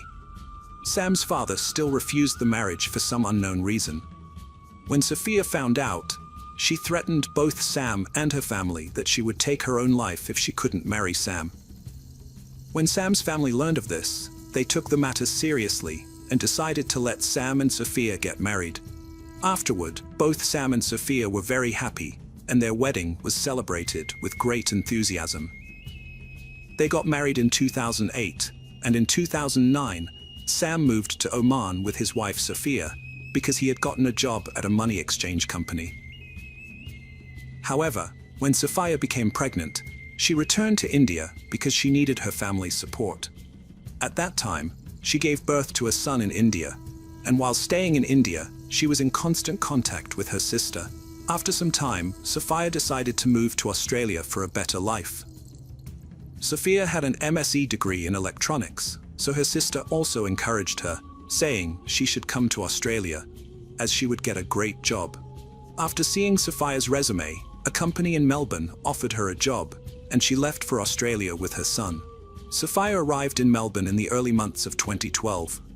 Soon after, Sam also decided that he would move to Australia after some time. He talked to his company and got his transfer to Australia. Sam reached Australia in 2013, and their small family of 3 now lives under the same roof. The plus point of living here was that their son had grown up, and both husband and wife were working in different companies, so everything was going well in their lives. However, there was a different story behind this. Before Sophia moved to Australia, Oren had already gone there to Melbourne. Oren started working as an instrumentation engineer at a company. Oren got married there and also had a child by then. Sophia was also married, and Oren had his own family, so they should not have been in contact with each other. But despite being married, Sophia and Oren continued to talk through chatting apps and calls. In fact, Sophia's main reason for moving to Australia was that Oren was there, and they could meet in person. But when Sam joined his family in Australia, it became difficult for Sophia and Oren to meet. Despite this, Sophia continued to talk to Oron secretly. One day, Sophia had the idea that if Sam were to die somehow, she could be with Oron. She shared this idea with Oron, and he liked it because he loved Sophia deeply. After that, Oron started looking for an opportunity to kill Sam. During this time, he kept a close watch on Sam's every activity, and Sophia helped him with this. Then, in February 2015, Oron finally got the chance he was waiting for. One day in February, Sam was sitting in his car, parked outside a metro station. During this time, a masked Oron approached him and attacked him with a knife, slashing his throat and cheek. However, Sam survived the attack, and fortunately for Oron, he was not identified by the police and therefore was not caught. When Sam came home after surviving the knife attack, Sophia told Oron about it. The two then began to think of another way to kill Sam easily. They came up with many ideas on how to kill Sam, but they finally decided to use cyanide. They then started looking for cyanide, and on October 14th, Sophia mixed cyanide into Sam's orange juice and gave it to him. Sam, thinking it was just normal orange juice, drank it. Later, he lay down on his bed, but the poor Sam never got up again. Then, Sophia immediately messaged Aaron and called him to her house. The first thing Aaron checked was whether Sam was alive or dead. To make sure, Aaron forcibly poured the remaining juice from the glass into Sam's mouth. After doing this and seeing Sam, Aaron realized he was dead and left Sophia's house. Afterward, Sophia slept the whole night on the same bed with her son, where her husband's dead body was lying. As soon as morning came, she started crying loudly, and hearing Sophia's cries, some neighbors came to her house. Sam was then taken to the hospital, but upon arrival, the doctor declared him dead. On hearing this, Sophia started crying a lot, but it was all an act. During this time, Sophia called Sam's father and told him that Sam had died of a heart attack. Whenever anyone asked Sophia the cause of Sam's death, she would say they all went to sleep after dinner. But when she tried to wake Sam up in the morning, he wouldn't get up. Maybe he had a silent attack. After this, no one suspected anything, and Sophia quickly began arranging to take Sam's dead body to India. She likely knew that if an autopsy was conducted here, the cause of death would be clearly determined. Therefore, the doctors believed Sophia's story and recorded the cause of death as a heart attack in their report. And within 3 days, Sam's dead body reached India. Now, in India, no one in Sam's family suspected Sophia because she was crying a lot at Sam's funeral, which made everyone think that she was very sad about Sam's passing. There is a team of 5 people who work hard to bring you the best quality content through thorough research. If you appreciate our efforts, you can support us according to your preference by visiting the link provided in the description. Your small support will motivate us to work effectively on the channel. Thank you. Now, let's continue with the story. Sam's toxicology report revealed that there was cyanide in his blood and liver, causing his death. About 10 months after Sam's death, on August 12, 2016, the Victoria police arrived at Sophia and Aaron's house to arrest them. However, during the search of Sophia's house, the police found a diary, but the diary was written in Malayalam, a language spoken and written in Kerala, so the police sent it to be translated. Afterward, the trial of this case began, and then the police presented Sophia and Aaron's call recordings. Some of their chats, Sophia's diary translated into English, and Aaron's recording before the judge. This was the same recording in which Aaron had told the detective that he had committed a murder by poisoning a man. According to a Melbourne-based newspaper, the diary found at Sophia's house sometimes belonged to Sophia and sometimes to both of them, and they used to write their feelings in this diary. One entry in this diary by Sophia says, "Can you hold me tight? I want to drift away in your love." In addition, Aaron had also written, "She is the best match for me, but what to do? I am sure that one day she will be mine." After this, the Supreme Court of Victoria delivered its verdict. Aaron is sentenced to 24 years, during which he will not be eligible for parole before 21 years. On the other hand, Sophia is sentenced to 22 years, during which she cannot be paroled before 18 years. However, During this trial, Sophia broke down in court and said, "I have a small son, so please reduce my sentence." But then the judge remarked, "The unfortunate part is that the biggest victim in this crime is your son, because you killed his father, and now you are also going to be sentenced." After that, the court awarded custody of the child to Sophia's sister, Sonia. But later, Sam's family demanded to keep their grandson with them, and now Sam's son lives with his grandparents' family. However, there is no information about Aaron's wife and his child in this case, so we cannot say anything about them. During this time, neither Aaron's family nor Sophia's parents seem to have any hint that they know each other. So with that, the Sam Abraham murder case comes to an end.